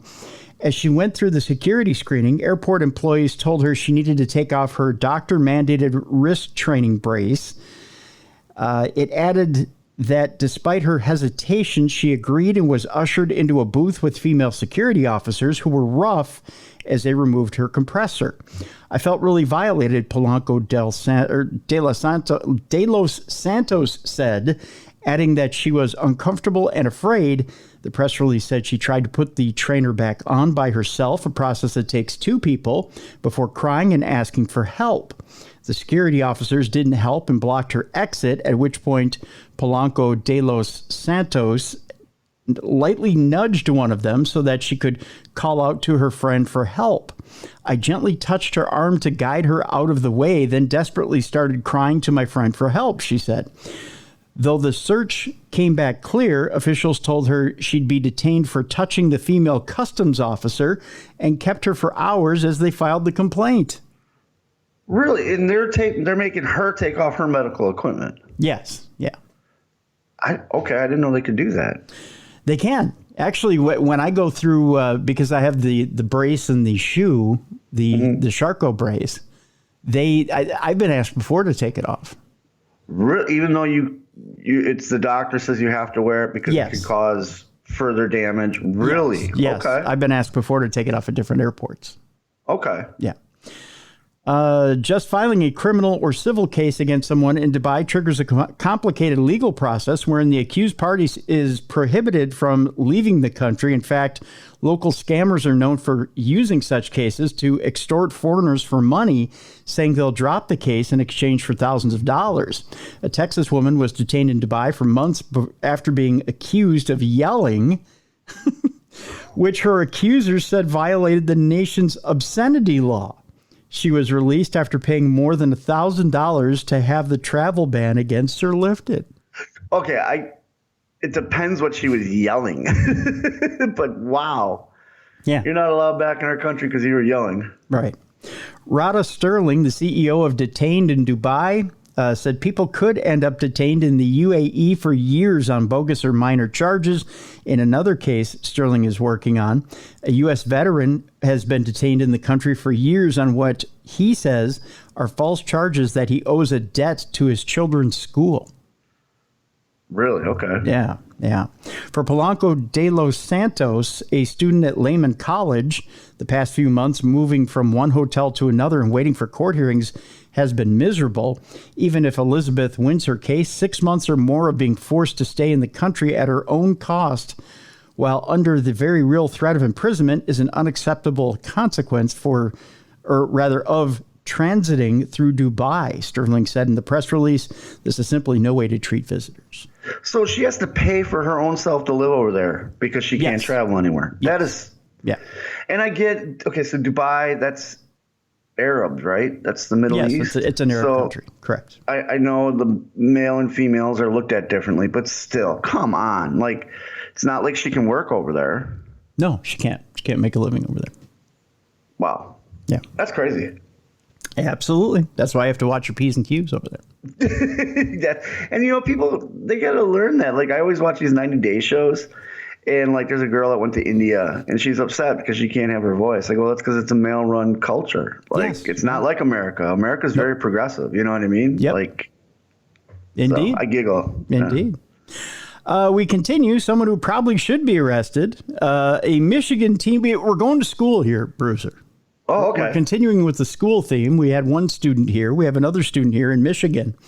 A teen is arrested for throwing a chair at a teacher and faces felony assault charges. Well, of course, you're throwing chairs at teachers. That's right. Probably somebody who should stay away from the underwater needlepoint. Yes, exactly. There's readily available chairs. Yeah. A Michigan high school student is now facing felony charges after throwing a metal chair at her teacher's head and causing her to go unconscious. Oh, knocked her out. Okay. Yeah, evidently he's a good shot. Probably should try out for the baseball team.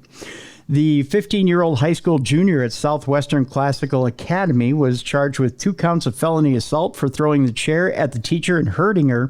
Footage from the incident shared online showed 2 students yelling at each other with in a heated confrontation while the teacher tried to alleviate the situation. Once the teacher turned her back, the student threw a desk chair in her direction, striking her in the head. Ouch. Yeah. Ooh. To say the least. The teacher fell to the ground and stayed there for approximately 7 seconds, and Flint Police Chief Terrence Green told ABC 12 the school's resource officer stepped in to stop the fight and found her with head injuries. The teacher was taken to the hospital and is recovering, according to a statement from District Superintendent Kevin Jones. Both students were arrested, while the teacher has since been released and expects to return to teaching very soon. Superintendent Jones stated that the student who struck the teacher will be held accountable for actions under state law and the school district's code of conduct.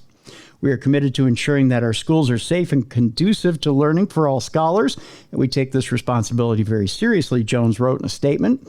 The video of the incident drew outrage from officials who have criticized Michigan schools and are looking for change within the system.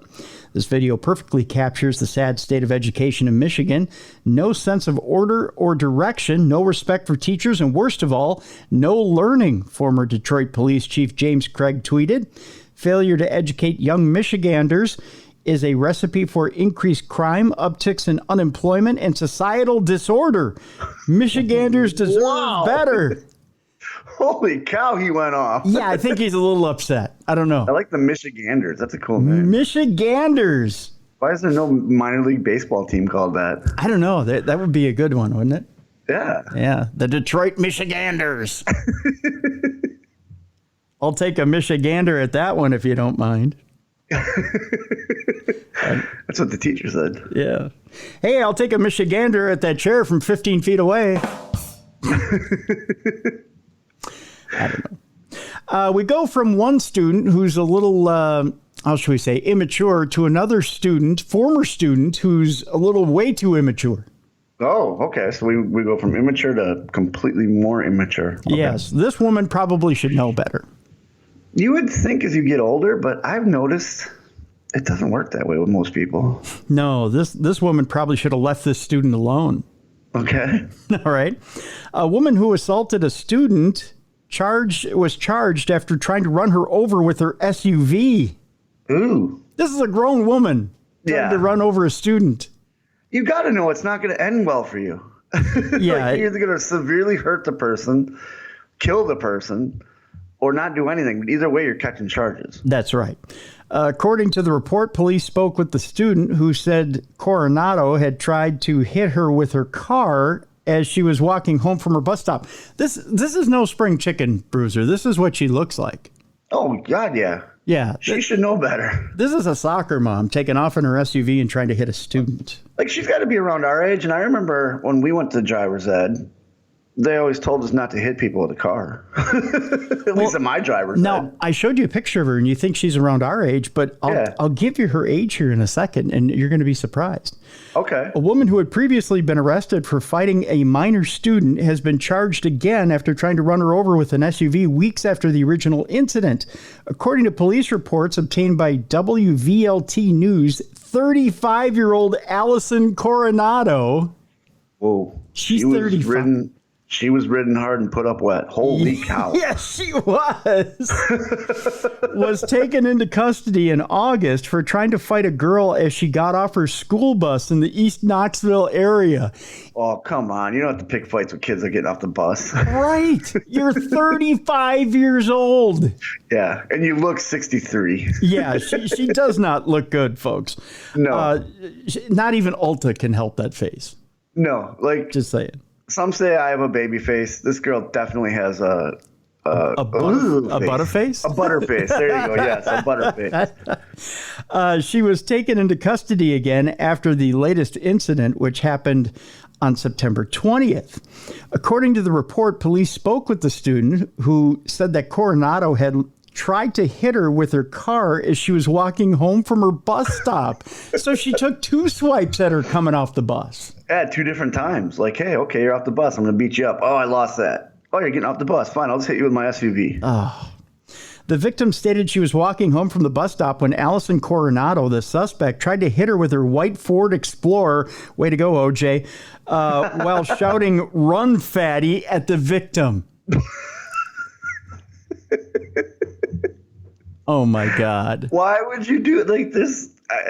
And you know this is over something stupid. Yeah. Like, this is her son's boyfriend or son's girlfriend or something. You're 35 years old and you're shouting, "Run, fatty," and trying to run over a high school student with your SUV. Yeah. Go back to your mom's basement. Continue to do your drugs. That's incredible. Police also said in the report that they were able to track down a video of the incident, which showed the student running from the SUV, which had crossed traffic in her direction. So she literally like saw her last minute and went to try and hit her. Yeah. Yeah. A white SUV pulls onto the roadway. The student runs in fear across the street. The white SUV veers towards the opposite lane of travel while yelling out the window, police said in the report describing the video. Coronado was charged with assault for the second time. So this lady just has so much hatred for this little girl. She's willing to almost kill other people, too. Yeah. Oh, yeah. Yeah, it didn't matter. Someone needs therapy, I think. I think so. Meanwhile, back in the classroom, Bruiser. Okay. A teacher is busted after students find her meth at family fun night. Oh, well, it is family fun night. That's right. I got to thank A. Wiltfong. By the way, you guys have come through once again this week with stories for Dumb Crime, Stupid Criminals. If you have a story for us for Dumb Crime, Stupid Criminals, just send it to tim@darknessradio.com. But this one comes from our lovely listeners. An Indiana middle school teacher was arrested after 2 students found her methamphetamine stash inside a hidden compartment on her hair scrunchie. Okay, I've been out of the game too long. You can now hide it in your scrunchie. Okay. A hidden compartment in your scrunchie. Yeah, so this girl put some thought into how she's going to hide her meth. I want to know what beauty store you find that at. Oh, you know it's custom made. Yeah, I guess. And the 35-year-old woman, again with the 35-year-old women, I guess I've been out of the dating pool too long that I don't know that 35-year-old women are this cagey. Me too. And I'm glad I'm out of the dating pool since 35-year-old women are this cagey. The 35-year-old woman came prepared for subsequent drug tests with a pouch of clean urine in her pants as well. Oh, look at her trying to cheat the system. Yeah, look at her. She's a winner, Bruiser. She's a keeper. I wonder where she got the clean urine from. You know she's got that special student. She does, yeah. She's probably got the teacher's pet. Yeah, like, hey, you want an A? Like, I know you want an A. Piss in this vial. Yeah, exactly. Teacher needs clean urine. Helfrich Park STEM Academy hosted a family fun night for students on September 12th, according to a probable cause affidavit obtained by... The STEM academies are like the really smart kids, too. Yeah, yeah. Those are like she's a really smart teacher. Well, the kids are really smart. She works at a really smart school. Yeah. According to a probable cause affidavit obtained by Fox News Digital, and Sarah Duncan attended the event along with her daughter, who was a student at the school. At the end of the event, around 6 p.m., Duncan posed with students at a photo booth, according to the affidavit. Both juveniles stated that Duncan let her hair down for the photo, her first mistake, Evansville Police Department officers wrote. After the photo, the juveniles cleaned up the area and located a bluish-colored velvet-type scrunchie with a white zipper on the table. They noticed the scrunchie was heavier than a typical scrunchie. They opened up the zipper pouch. Nosy little mother. And not yours. Don't look. That's right. And observed a glass vial that contained a white powder substance that the two believed to be drugs, along with a cut straw with white powder. That was our chemistry experiment. That's right. They immediately notified another teacher who instructed the students to throw the substance in the trash. Narcs. Yeah, see, the teacher was trying to help out the other teacher. Yeah, teacher's like, hey, we got to get through the day with you guys. That's right. We need a little pick-me-up every once in a while. That teacher, who could not be reached by Fox News Digital at press time, secured the scrunchie in her classroom and notified the school's principal and assistant principal. Well, at least they did the right thing. Okay. Meanwhile, 2 janitors working the night of the event dove into the garbage and sniffed as hard as they could. No, they were working the night of the event, told police that Duncan was frantically searching for some sort of hair tie after the event had ended. Security camera footage from the school obtained by police showed Duncan wearing the scrunchie earlier in the evening. A field test for methamphetamine on the scrunchie administered by responding police allegedly came back positive. 2 days later, the school's deputy chief of staff and Evansville Police Chief Tim Alford accompanied Duncan to a nearby clinic for a drug urine screening, per the document. The teacher's first 2 urine samples were too small and did not reach the temperature for testing, and Duncan allegedly acted baffled, telling officers that she did not know why her urine would not reach the appropriate level of temperature for testing. It's coming out of my body. I don't know why it's not 98 degrees. That's right. I don't get it. While making a third attempt, police wrote, officers observed an unauthorized collection container fall from Duncan's shorts. She's never had to fake a piss test before. We can tell that. That's right. You got to keep it close and tight to the body at all times to warm Keep it it up. right in your armpit, in your thigh, up your butt, somewhere. That's right.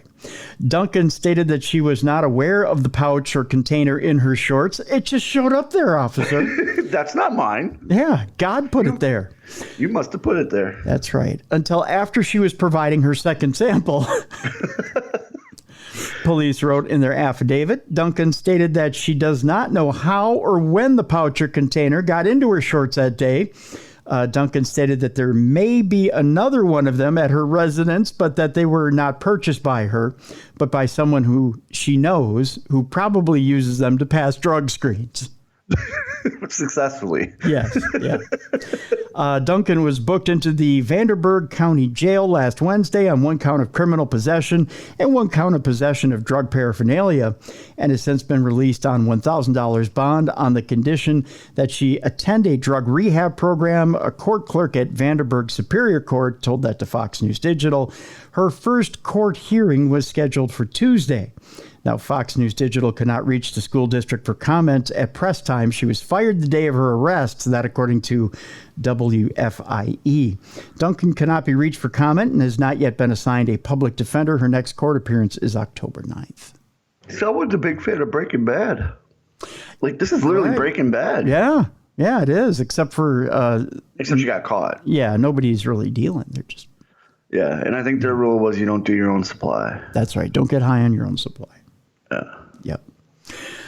We switch gears a little bit. A toddler who went missing likely walked 3 miles barefoot with her family's 2 dogs before she was eventually found napping with them.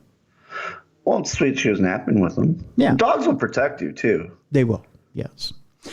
Not really a dumb crime here. It was just kind of dumb of the parents to let the kid out. Yeah, well, I can see, I don't know how you lose track of them, but my oldest one, because I had her really young, I still lived with my parents, and she had it down to a science that when my dad got home from the jail, she'd wait for him in the parking lot, and then he couldn't come in the house. As soon as he got out, she'd grab his finger, and they'd walk to the end of the block and back. Really? That was like the thing they did all the time. Yeah, that was her papa time is what she called it. Huh. And to this day, she still remembers it. And there was a couple times where she wanted to go without papa, but we were right there and be like, no, you can't go, you know? That's interesting. Yeah. A Michigan toddler who went missing most likely walked 3 miles barefoot with her family's 2 dogs at her side before she was found hours later napping in the woods with the pups. Well, a 3 mile walk, that'll tire you out. That's healthy. It was a long way from home. Jeremy Hausworth, the commander of the Michigan State Police, told Mountain Post, Michigan State Police Iron Mountain Post told Insider of where the girl was found. Best we can figure, she got on a trail and started trucking it with the dog barefoot, just headed for the sunset. That's interesting. Brooke Chase, a resident of rural Menominee County on Michigan's Upper Peninsula. Oh, the UP over by there, you know. Oh, the UP. Yeah. Stinks. Yeah. Stinks over there in the UP. Yeah, a little bit.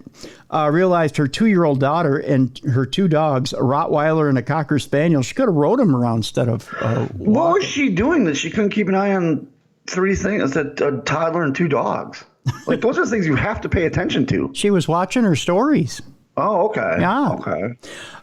Went nowhere to be, or were nowhere to be found, rather, around 8 p.m. on Wednesday. Yeah, what are you doing at 8 p.m. on Wednesday that you can't keep track of a toddler and 2 dogs?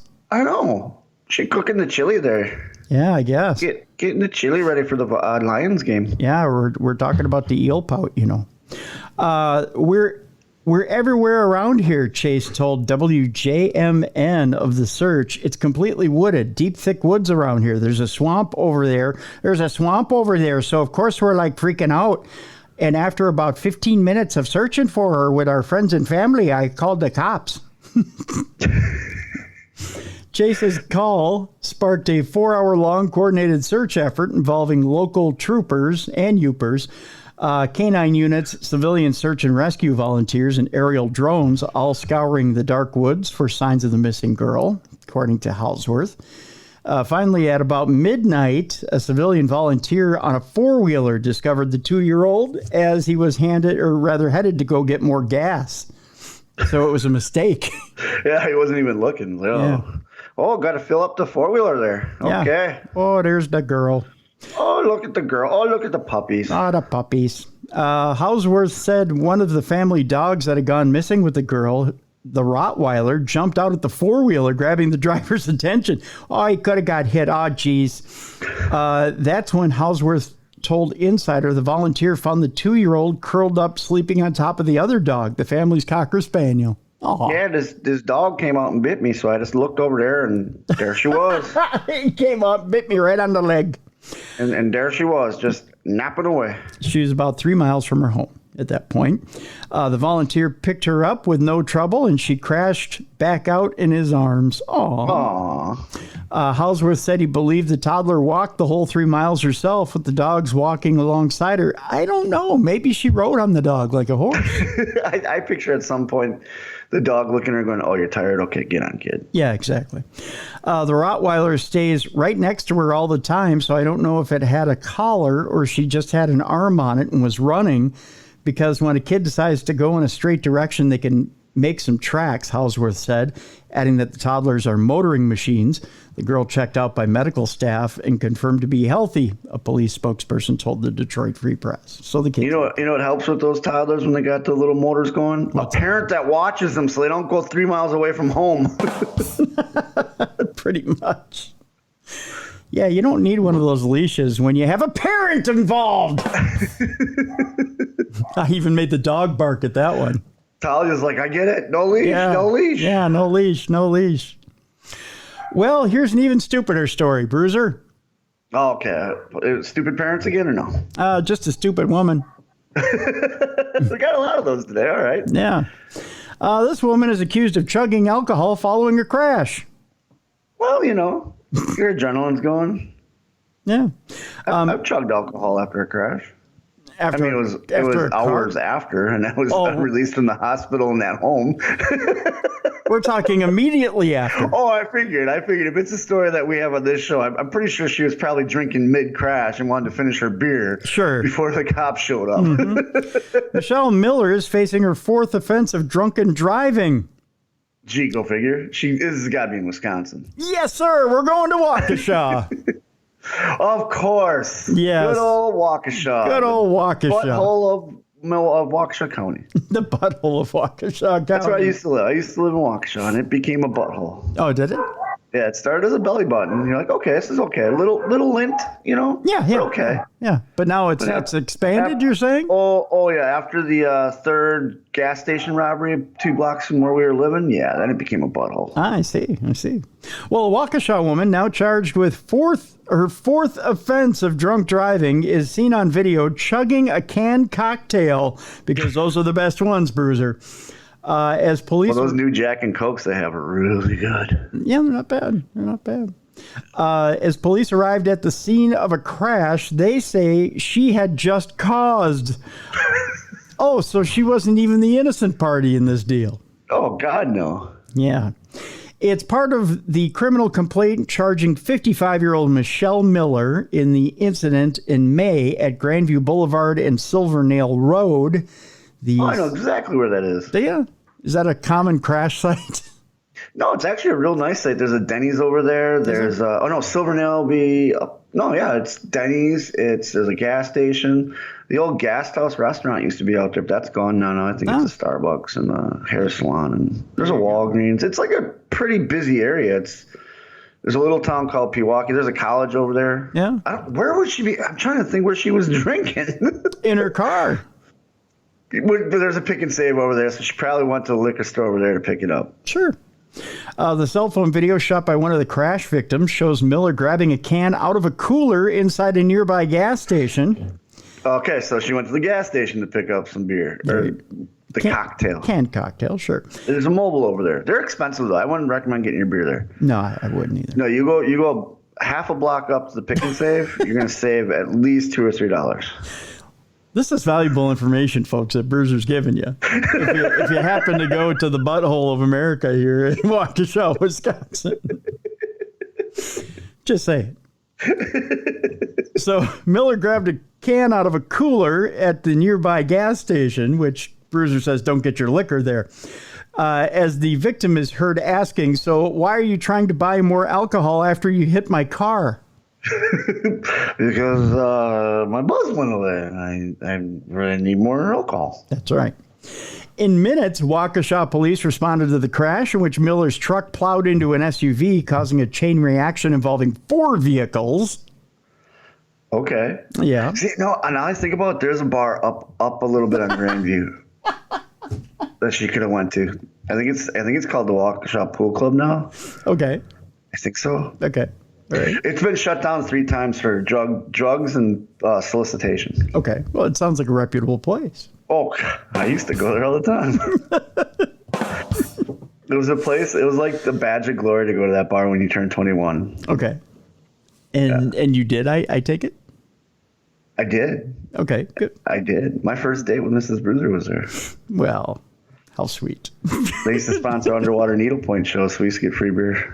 Oh, there you go. That's how I learned. You go to the Pick and Save instead of the mobile to get your beer for the effort.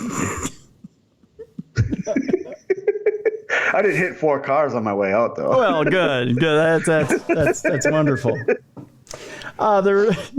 There were no serious injuries, by the way, out of those 4 vehicles. By the time the police arrived, Miller could be seen on the video walking outside with the cocktail she hadn't paid for and chugging it next to the gas pumps. She hadn't paid for it? No. She just went in with, all right, John, this is an accident. I need this.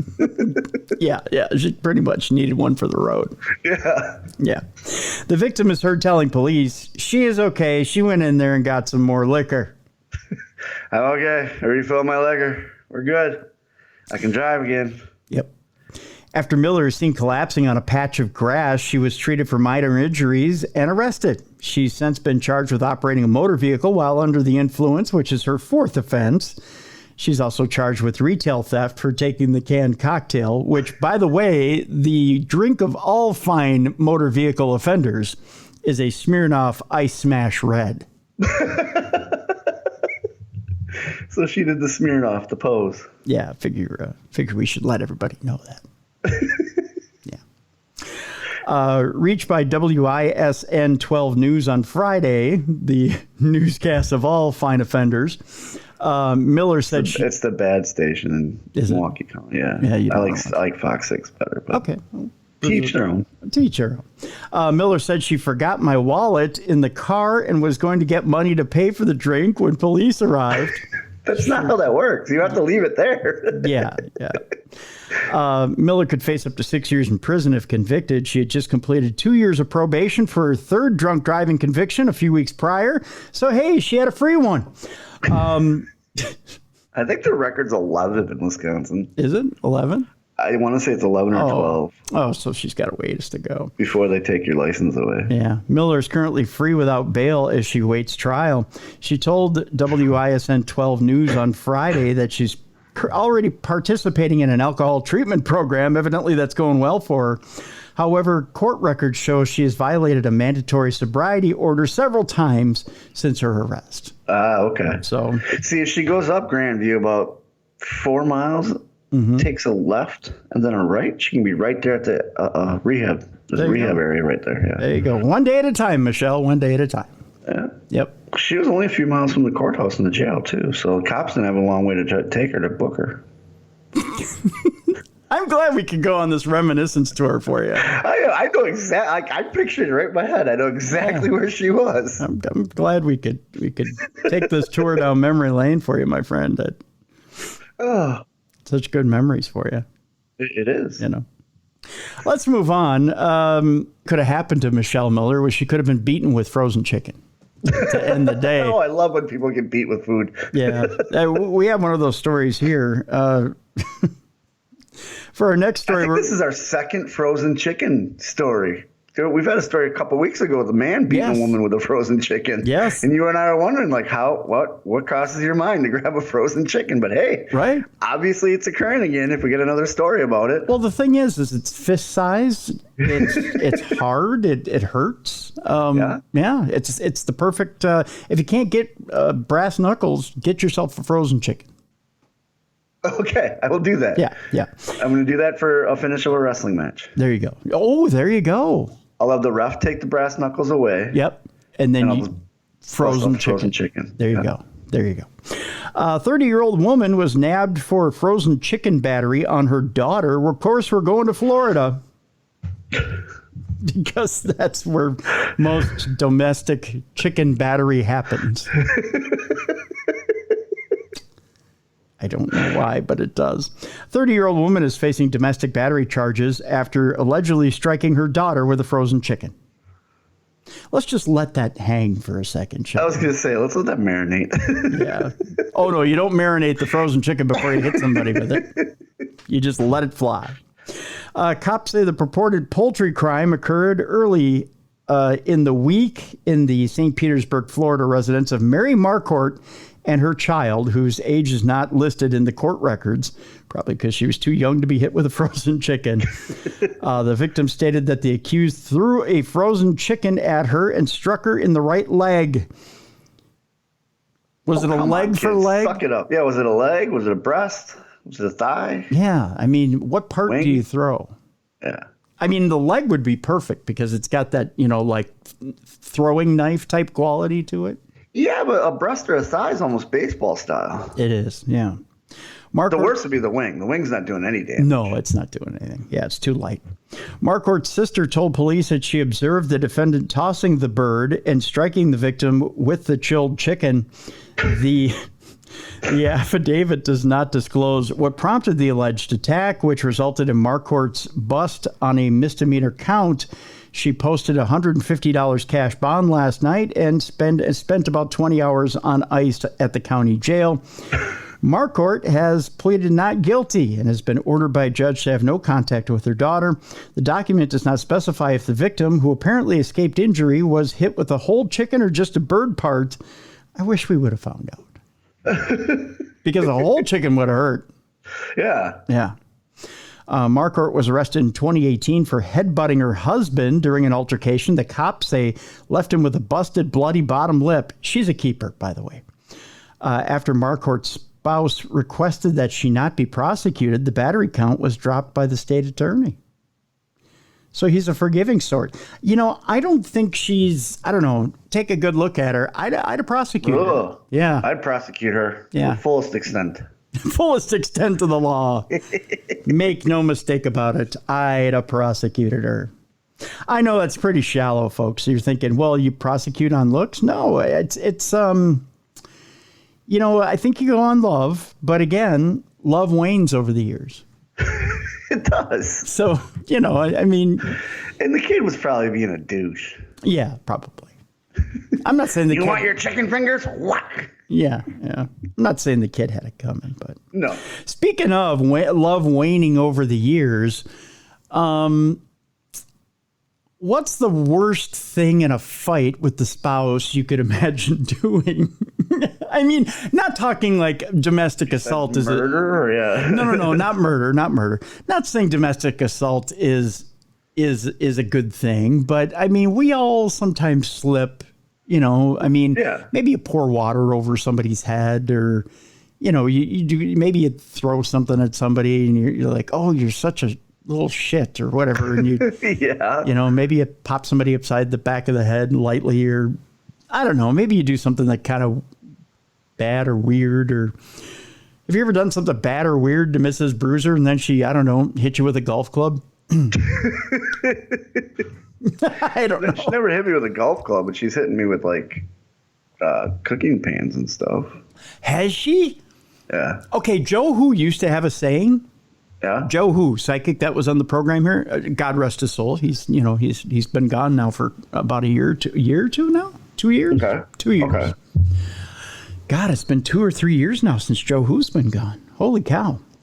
Anyways, so Joe Who used to have a saying for women who were verbally abused or physically abused by their husbands. He never understood it. He used to say, why don't you just take a frying pan and whack him upside the head? God love him. Yeah, she never did that. It was a playful hit on the butt with a cookie sheet. Oh, okay. See, okay, so okay, playful hit with a cookie sheet. There you go. Yeah, there you go.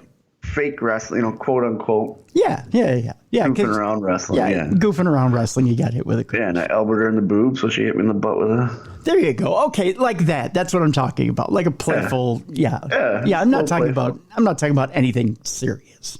Yeah, we were good. That's how I learned that if you elbow women in the boobs, it's like getting kicked in the nuts. Oh, it is. It hurts. Yeah. I found that out that way. Yeah. Well, I don't think this woman was kidding around. Okay. We go to Veneta Park in Missouri, where a woman is charged after driving for miles with her husband on the hood of her car. Yeah, I don't think she forgot he was there. A Veneta Park woman is charged with felony assault after allegedly driving away from an argument and traveling for several miles with her husband still on the hood of her car. Sure, it'll happen, I guess. Again, another woman in her 30s. I don't know what's in the water this week. I don't know. What was in the water 30 years ago? I don't know. St. Louis County prosecutors on Friday charged 38-year-old Stephanie Boyd with first-degree domestic assault and resisting arrest by fleeing. Boy, did she ever. The court set bond at $100,000 cash only, and she is to have no contact with the victim if released. I bet. In a news release, prosecutors say a Berkeley police investigation showed on September 28th, Boyd and her husband got into an argument at their home in Veneta Park. She then allegedly got in the car to leave and drove off with her husband on the hood. Now, why in God's green earth do you actually get on top of the hood if you're her husband? If she wants to leave, let her leave. I was going to say, she's leaving. Let her go. You know, she'll come back. You can do whatever you want. Why jump on her car? That reminds me of that scene from Police Academy. Yeah. Where it's Police Academy 2, I believe. Mm-hmm. Where the citizen's on patrol. Yeah. Where the wife does that. She jumps on the car. And I remember thinking to myself, like, why would you do that? Yeah, why would you bother? I wouldn't. I wouldn't. No. The investigation showed Boyd drove toward Page Avenue and onto Interstate 170. Whoa. Which you better hang on for life. There's not a lot to hang on to on a hood. No, you just got that little lip right there on the hood that you can hold on to. Right. And the windshield wipers, and those aren't holding on for long. Which she traveled on for 4.6 miles before exiting onto Airport Road. During the drive, she passed through a construction zone and drove recklessly with her spouse on the hood. She never once thought, hey, I'm going to pull over. You got to go through the thinking of both these people. First, they get into an argument. Wife goes, I'm leaving. Husband's like, no, you're not. Jumps on the hood of a car. Mm-hmm. Wife then decides, screw this guy. I'm still leaving. He'll let go. Yeah. After 4 miles, you don't decide, maybe I should pull over. He's not letting go. Oh, she was trying to shake him. You know, I mean, then you decide, oh, I'm taking him through road construction. Yeah, he's gonna feel this. I'm gonna hit every single bump at high speed. An officer saw the vehicle pass him near the intersection of Airport Road and Whitewater Drive and attempted a traffic stop at that point. Police said Boyd did not pull over for another half mile. Oh, jeez. No wonder she's in the clink. Yeah. Dear God. Well, there you go, women. If you need to, if you feel the need to get rid of your husband, I don't know, put him on the hood of your car and go for a 5-mile drive. Tie him on like a Christmas tree. There you go. Or a dead deer, one or the other. Dear God. There's so much wrong with it. And there was no alcohol. There's got to be alcohol and drugs involved with it. Got to be. There's got to be something. It's just, what a story. I have an even more horrific story for you. Really? More horrific than my wife driving 6 miles with me on the car? Yeah, because this one's unexpected. Are you ready for this one? Yeah. Okay, we're going to Florida again, and we're going to the movies. Oh, okay. I like the movies. This one is not funny at all. This one has to do with a Florida moviegoer who is brutally beaten in a callous attack after asking a couple to move out of his VIP seats. Oh, so he purchased this. Yep, he purchased those seats. Right, well in advance. Yeah. Somebody went and sat in the seats. He said, "Excuse me, I bought these VIP seats. These are rightfully my seats," and was beaten. Oh gosh. As a result.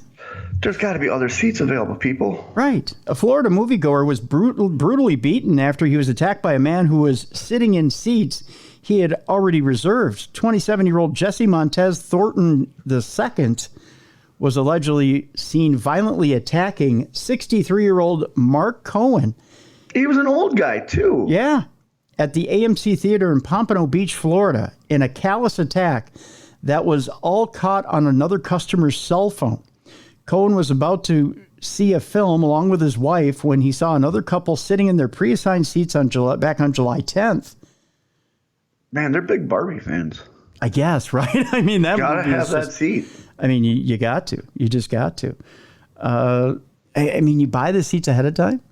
Yeah, that's what we used to do. We used to buy them all the time. And then you don't have to worry, but you can pick where you're going to sit. Hopefully people don't sit next to you. Yeah. But, I've been in places like airplanes and stuff where you accidentally sit someone's seats. And, oh, you're in my seat. They show your proof. Okay, get up and move. Like, it's no big deal. Yeah. Yeah. It just horrific that you could take and be beaten like that. So the Broward County Sheriff's Office released cell phone video of the altercation, which captured Jesse Montez Thornton II violently attacking 63-year-old Mark Cohen at the AMC Theater in Pompano Beach on July 10th. Authorities say that Cohen told police that he bought VIP tickets that included advanced seating for the film for him and his wife. His fun movie date quickly took a turn for the worse when he noticed Thornton and another woman were sitting in his VIP seats. After asking them politely to move, police say that Thornton became hostile. Video footage of the interaction shows Thornton standing up and getting in Cohen's face, forcing him to take a step back and lose his balance on the theater steps. Seconds later, the interaction turns physical, with Thornton standing above Cohen and repeatedly punching him in the face. Wow. Yeah. All because he wanted the seats he paid for. Right. Video captures shocked witnesses quickly rushing to the victim's aid and removing the irate perpetrator. The sheriff's office called the attack callous, saying the victim suffered several injuries to his head and face and was taken to a hospital for treatment. Authorities say that Thornton and the woman he was with immediately fled the scene. On Thursday, authorities arrested Thornton in Fort Lauderdale after a 2-month-long investigation. Thornton was transported to jail and faces 1 count of aggravated battery with great bodily harm. I mean, just crazy. And the thing that makes is really upsetting about that is the guy that beat him up had to have tickets someplace for another seat. Yeah. You know what I mean? Yeah. Yeah. If you don't want to sit in those seats and these are the seats you want, talk to the guy. I'm sure the guy will be like, oh yeah, sure, I can, Right. Right. We're getting to our not safe for work time of dumb crime, stupid criminals. And folks, I just want you to hold on to your seats because it's going to get wild and woolly here for the next 4 stories, if you're ready for this. Oh, I'm ready. I love not safe for work. Our first story has to do with a lawsuit. Okay. Now, those happen. Most people go to Walt Disney World hoping to have a fun time. Oh, yeah. Most people go on rides hoping to get a thrill. Yeah, yeah. This ride was far from a thrill. Okay. In fact, it, let's just say it induced an injurious wedgie. Okay. Which makes some people laugh. But when you're on the other end of that injurious wedgie, Bruiser, it's not so funny. Oh, yeah. I've had my underwear pulled up and over my head. I've had my underwear ripped. But I've also pulled people's underwear up over their head. We have to ask ourselves, what does injurious wedgie mean? I'm assuming like over the head with the band, you know what I mean? Like blood and poop and all that coming out. I guess. A woman is suing Walt Disney World for $50,000 over an injurious wedgie from the Typhoon Lagoon water slide. Oh, yeah. You go down those all the time, you get wedgies. Male or female. A woman has filed a lawsuit against Walt Disney World in Orlando, Florida, claiming that she reportedly suffered an injurious wedgie while riding an attraction at the theme park destination's Typhoon Lagoon water park years ago. According to the complaint obtained by People magazine, the lawsuit was filed last week in Orange County, Florida, by Emma and Edward McGinnis. They just sound like they're too old to be on that ride. I was going to say, they sound like really old people. Yeah. The couple is seeking $50,000 in damages. They sound old because they sound like they asked for too little amount of money. I was going to say, how do you come up with $50,000? Like, if you're going to sue for something you know you're not going to win, just ask for like $1 million. Yeah, yeah. Emma's only 33 years old. Of course. The sufferer of the wedgie. She alleges she suffered injuries during the couple's visit to the water park in October of 2019. Emma alleges that her injuries occurred on, is it Humunga Kawabunga, which is the slide that is approximately 214 feet above a pool? See, but I think the park's free and clear because when you enter a theme park, it says on there they're not responsible for injuries. Yes, you assume risk and responsibility. Yeah, so she doesn't have a case. Well, you would think. Right. Here's the quote. The impact of the slide and Emma's impact into the standing water at the bottom of the slide caused Ms. McGinnis's clothing to be painfully forced between her legs and for water to be violently forced inside her, says the complaint. She experienced immediate and severe pain internally, and as she stood up, blood began rushing from between her legs. She was transported to a local hospital by ambulance for medical care and treatment, and eventually transported to another hospital for the repair of her gynecologic injuries by a specialist. That's what the complaint says. Oh, she ripped. Yeah. She got torn. Yeah. Alan Wagner, the attorney who filed the suit, wrote in the filing that while Emma was aware there were risks that could occur while on the attraction, the slide carries with it specific risks about which Disney knew or in the exercise of reasonable care should have known. Wagner added, these risks are not disclosed by Disney to its guests and were not disclosed to Miss McGinnis. If you go on this ride, you might rip your taint. I think it was a little more forward than the taint. I think it was too, but I'm not going to say you got sliced. Yeah. Due to the risks that they're claiming are considered unreasonable expectations for consumers to anticipate, Wagner and the McGinnis couple said the slide was unsafe and unreasonably dangerous to Miss McGinnis and other patrons because it failed to meet the expectations of a reasonable consumer, including Miss McGinnis. The Typhoon Lagoon water park was first opened in 1989. In 1995, the Disney property added a second water park, which is Blizzard Beach. A spokesperson for Walt Disney World did not immediately respond to people's requests for comment. I still think it's right at your own risk. I agree. You should know you're going down a slide at high speeds. At 214 feet. Yeah. Yeah. But this is why we have warning labels and stuff that are stupid. Like the lawnmower, a warning label on lawnmower says "Do not cut your hair." Yeah. Like that means somebody actually tried to cut their hair with a freaking lawnmower. You know what I mean? Yeah, somebody attempted it. Yeah. A jet ski says water may be forced into orifices of the body. Yeah. Maybe they need to start putting that warning on a water slide because people just don't. Common sense is gone. Yeah, that's true. Speaking of riding at your own risk, a married pilot, I think, either had the best time ever or it was the most injurious time ever. Let's find out more. A married pilot snorts cocaine off a topless woman in a booze-fueled romp before a flight. I smell an arrest coming. I do too, because I don't think they're allowed to do that before they fly. No. A British Airways pilot was suspended and eventually fired after he was reported for drinking and using cocaine the night before a return flight to London. Well, if you had to go to London, you'd do that too. Just saying. Mike Beaton, a pilot with British Airways, had a night off after a flight to Johannesburg last month. I didn't know you could get all that in Johannesburg. I didn't know that either. Good for him. Yeah.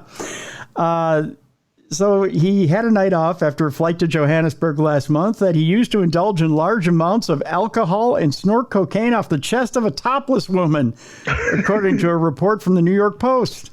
You gotta go get your hookers and blow. I guess so. I don't think his wife would agree with it, however. And you're not supposed to do it off their chest. You're supposed to do it off their ass.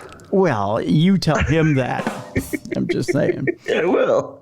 Maybe he was a little concerned about getting dookie in the cokey. Just saying. Beaton, a married father of one, according to the report, revealed his night of antics to a fellow crew member before a return flight to London, telling her that he had been a very naughty boy during an exchange of text messages. Worst place you could tell that story, by the way. That's where you just keep it to yourself till you get to where you're going. That's right. The pilot reportedly told the flight attendant in the text exchange that he had met two local men, a Welsh woman, and a young Spanish bird at a Johannesburg nightclub the night before. A young Spanish bird is a young Spanish woman, by the way. Okay. That's English, isn't it? Yeah, bird is English for girl. At a Johannesburg nightclub the night before when they engaged in hours of drinking and eventually found themselves at one of the men's apartment. Welsh has decided that I should actually be her boyfriend. Spanish has hooked up with one of the two local lads and is having her sucked on their sofa. The place where they decided to do the blow. Beaton told his fellow crew member. The pilot continued to boast that the girls were dancing topless when someone arrived with cocaine, leading them to take a bump of the drug himself. I lost my shirt somewhere, and one of the local lads produced a plate with a few lines of coke, Beaton said.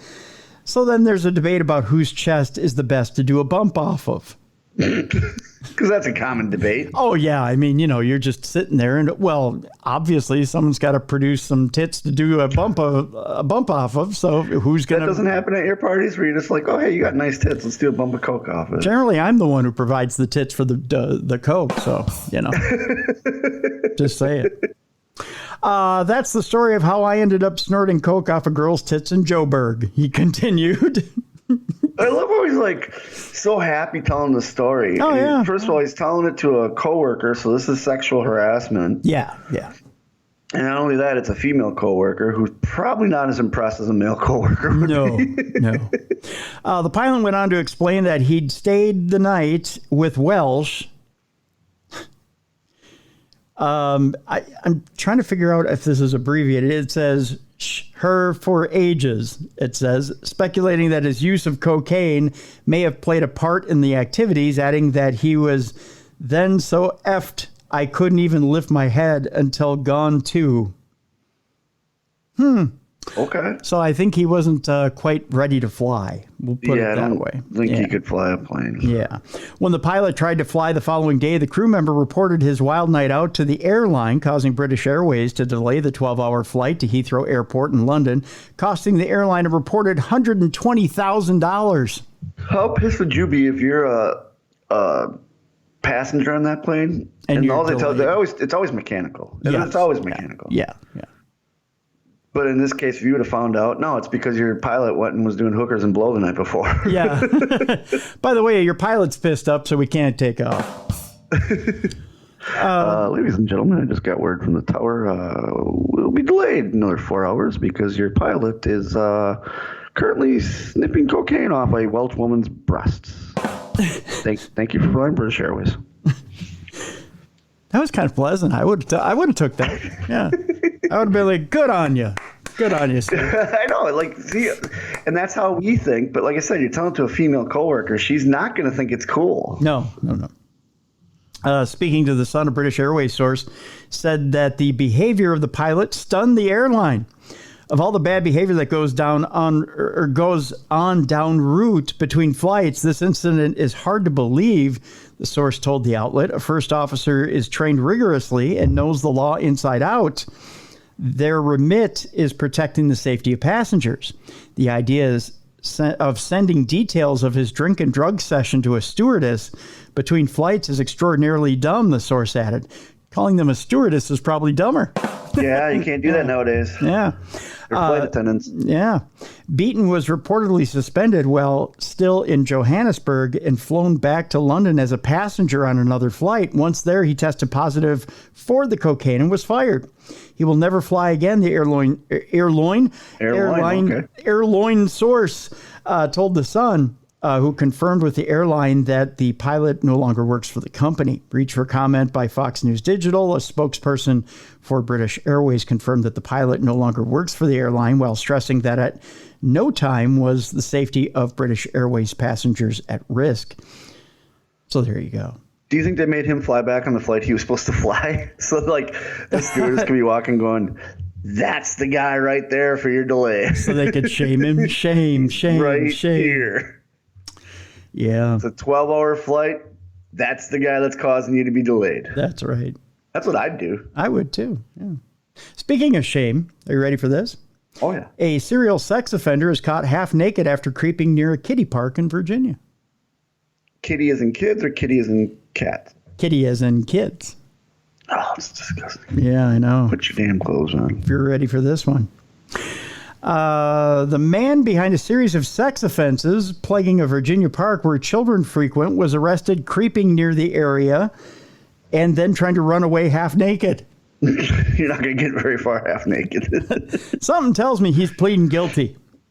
If I see a half naked guy run past me, I'm automatically pointing in the direction he is because someone's probably chasing him. That's right.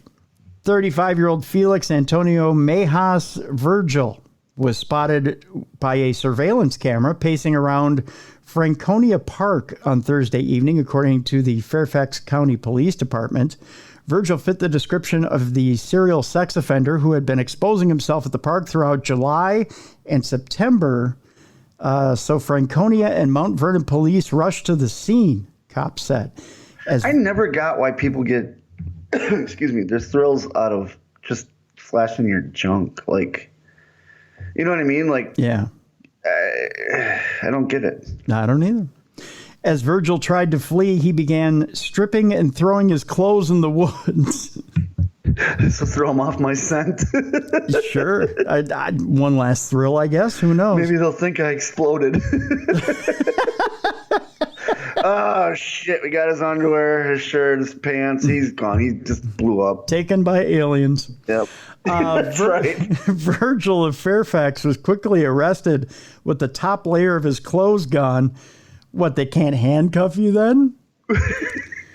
Police believe Virgil may have been behind several sex offenses, including public masturbations that were reported at or near the park, which is home to the Chessie's Big Backyard Children's Playground.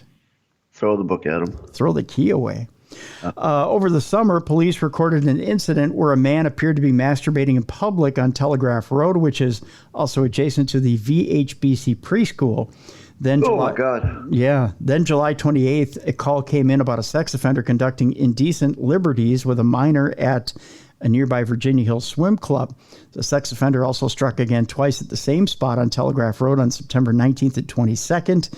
In addition, the suspect appeared to masturbate in public September 22nd on Diana Lane, a short road that leads in the Virginia Hills School. Virgil was charged with 2 counts of indecent liberties with a child under 15, 4 counts of actual or simulated masturbation in public, and false identification to law enforcement. He's being held at the Adult Detention Center without bail. Good. Lock him up, throw away the key. That's right. I got this story from a listener. We reported on the story a while back. Okay. And I don't remember if we did this on Supernatural News or if we did it here. I figured I'd put it here because I don't know if this is a crime, if it's cheating, or if it's a crime against humanity. Okay. A chess grandmaster, Hans Niemann, denies using sex toys to win. There's absolutely... Whoa. Sex toys, okay. Yes. We heard the story of the yogurt guy. No, this guy used anal beads in order to win... vibrating anal beads in order to win chess matches. Do you remember this, or was Mally on when we did this story? I think Mally was on, but I know this was a episode from It's Always Sunny in Philadelphia, where Charlie gets Danny DeVito's character Frank to join a chess tournament. And the way that he'd do is he'd like signal him and stuff. Well, then Charlie gets kicked out and he's like, well, how do I get signaled? I need to be signaled. And they're like, we can do a vibration thing. Mm-hmm. So they go and they buy anal beads that you can control with your phone. Right. So it's one of the funniest scenes because he's sitting there and he's like, oh, and then the vibration had, and he has to move it and all that. Well, sometimes real life mirrors I was saying, TV. Real life imitates art. The 20-year-old prodigy rejected claims that he had used anal beads while playing chess during an interview with Piers Morgan. 20-year-old... Hey, Piers, you want to take a look at my asshole? Come on, come take a look at my asshole. Look, I ain't cheating. Nothing's been in there. Only out. Says out. That's it. 20-year-old chess prodigy Hans Niemann denies using a sex toy to beat opponents. That just sounds bad. Yeah, it does. In an interview with Piers Morgan on the show Piers Morgan Uncensored Monday, the young grandmaster was asked if he ever used anal beads while playing. He told the 58-year-old host, I can tell you no, categorically no. There's absolutely no evidence that I've ever cheated. Niemann is at the center of a cheating scandal that has rocked the chess world since 2022. I know you're all concerned about that. When he was accused of cheating to win games by fellow player Magnus Carlsen. According to a report from CNN, online theories subsequently spread accusing the player of using vibrating anal beads during his match, alleging he used the beads to receive signals in order to guide him on the plays he should make. These allegations originated from social media, although it's not clear what their specific source was, the outlet reported. It's Always Sunny in Philadelphia. That's the source. Yeah. It's very disheartening to be accused of cheating after that victory. These things happen, and I managed to learn a lot during that time, and it really taught me a lot of very important lessons about life and chess, Niemann added to Morgan.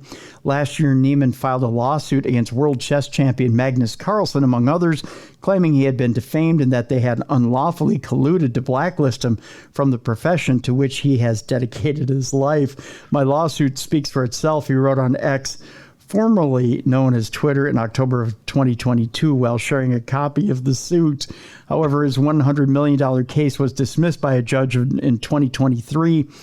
Lawyers for chess.com subsequently told the outlet, we're very pleased with the court order dismissing Hans Niemann's claims. Our clients are happy to see an end to the saga and are pleased that all parties can now focus on growing the game of chess as opposed to shoving beads up your ass. No, I'm kidding. I put that part in there. I didn't have any anal beads. They don't taste good. Yeah, exactly. They're horrible when you lick them. And our last story today, Bruiser. Okay. Go from the anal beads that vibrate to win chess to where? To Hialeah, Florida. Of course. Where a nude Hialeah man screams, "It's my birthday today," after touching himself in a hot tub, according to police. But it's his birthday.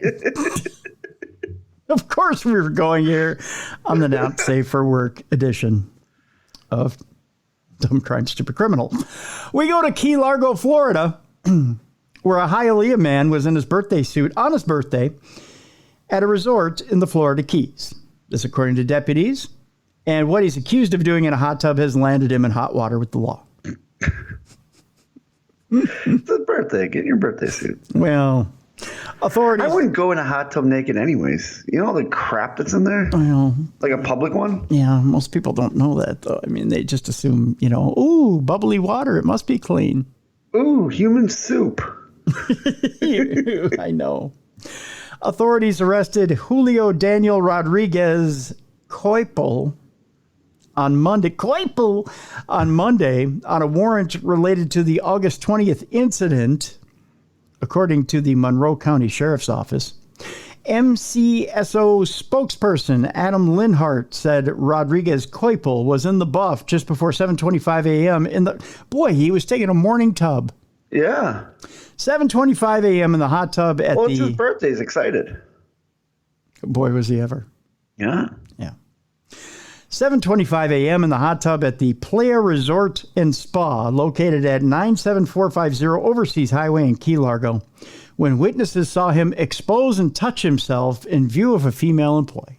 Ah, okay. Yes. Hey, baby, it's my birthday. That doesn't work, by the way, for all you creeps out there. He didn't just say it. Oh, he showed her, too. He yelled it. Are you ready for this? I'm about to reenact it, Bruiser. After a male employee confronted Rodriguez Coipel, he screamed, "It's my birthday today!" and ran towards US 1 before driving back to Miami-Dade County. Wait, he ran out naked, jumped in the car, and drove to Miami. Okay. Sure. According to deputies, it was, in fact, the suspect's birthday. He turned 34 that day. What is it with being in your mid-30s and being a freak? Linhart said authorities issued an arrest warrant after witnesses identified Rodriguez Coipel as a suspect, and he was booked into the Monroe County Jail Monday on a charge of indecent exposure. He was later released from jail, and records don't indicate a future court date as of Tuesday afternoon. Maybe they're waiting for his birthday so he can show up in court naked and yell, "It's my birthday today!" And he can jerk off in the judge's face. It's my birthday, Judge. Winky, winky. By the way, if you want to know what a guy who jerks off in a hot tub looks like, he looks like that. He's so happy. He is happy. It's my birthday today. It's my birthday. I'm in jail. I'm in jail. Meanwhile, some very, very large man comes in and goes, "By the way, it's your birthday today." And he goes, "No. Hey, man, I heard it's your birthday today. Why don't you bend over and let me give you some birthday treat?" No, leave me alone. It's not my birthday today. How old are you, little man? 34? Well, here's 34 pumps for you. Don't worry, I'll spit before I get in there. I just got done training a chess master. I don't know if you heard about that, but I know what I'm doing. I used to vibrate 4 for yes and 5 for no. And it wasn't even his birthday. This is your birthday, so I'm going to make sure you're good and taken care of. It's my birthday today. Jesus. That's my new goal. My next birthday, I'm just going to walk around naked. It's my in birthday my house today. And yell, "It's my birthday." Ziggy and Tally get a kick out of that. Yeah, I bet. Yeah. They get worried when I'm naked. They think I'm in trouble. Yeah. They think you're having a stroke. Yeah, you want motivation to go to the gym, have a dog watch you change.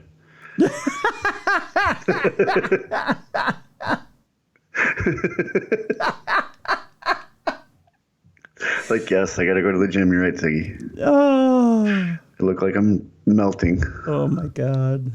I look like I'm melting. I'll be all panicky and worried, and I get my clothes on, and I'm like, "Oh, you're good. You're cool." I'm clothed.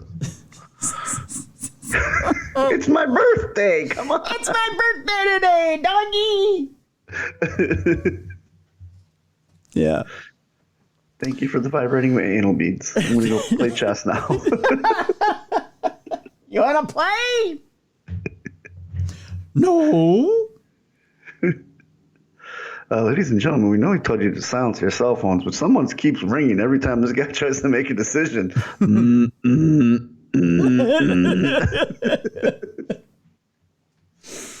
Well, that'll do it for Dumb Crime, Stupid Criminals for today. Any birthdays in the house? Naked guy? Yeah, your birthday? All right. Yeah, it's my birthday today.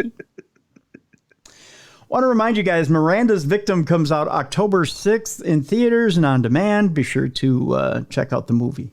Abigail Breslin, Ryan Phillippe, Luke Wilson, Emily Van Camp, many others.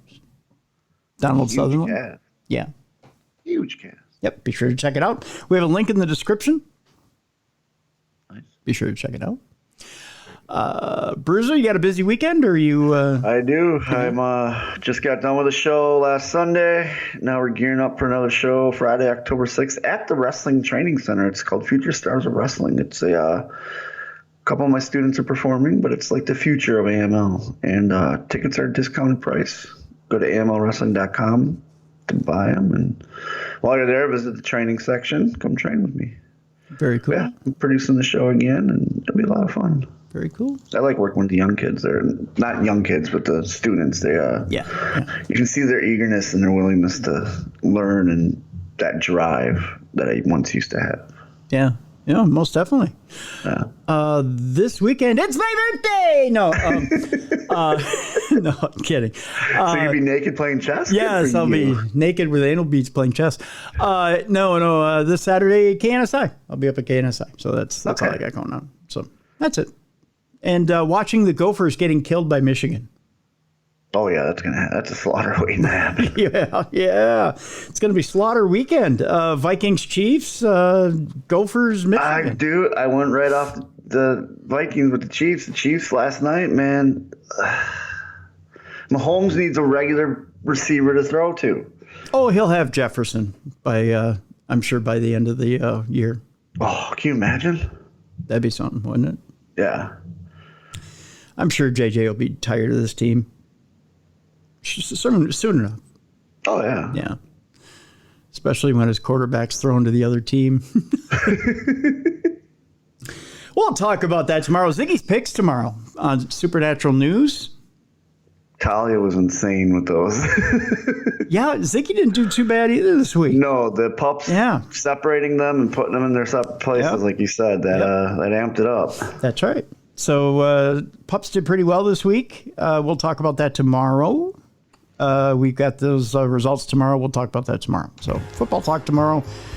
Among other things, we've got some interesting supernatural stories for you tomorrow. So that's all coming up tomorrow on Darkness Radio. In the meantime, I want to thank you so much for listening to today's True Crime Tuesday. And thank you so much for being a patron of True Crime Tuesday. I want to thank you so much for doing that. And a reminder to get your Dumb Crime, Stupid Criminal stories and your Parashare stories in. To do that, just send them in to tim@darknessradio.com. With the Parashare stories, if you want to submit a voice note, you can do it by going to darknessradioshow.com, clicking on that blue button on the right-hand side. You've got 2 minutes in order to do that.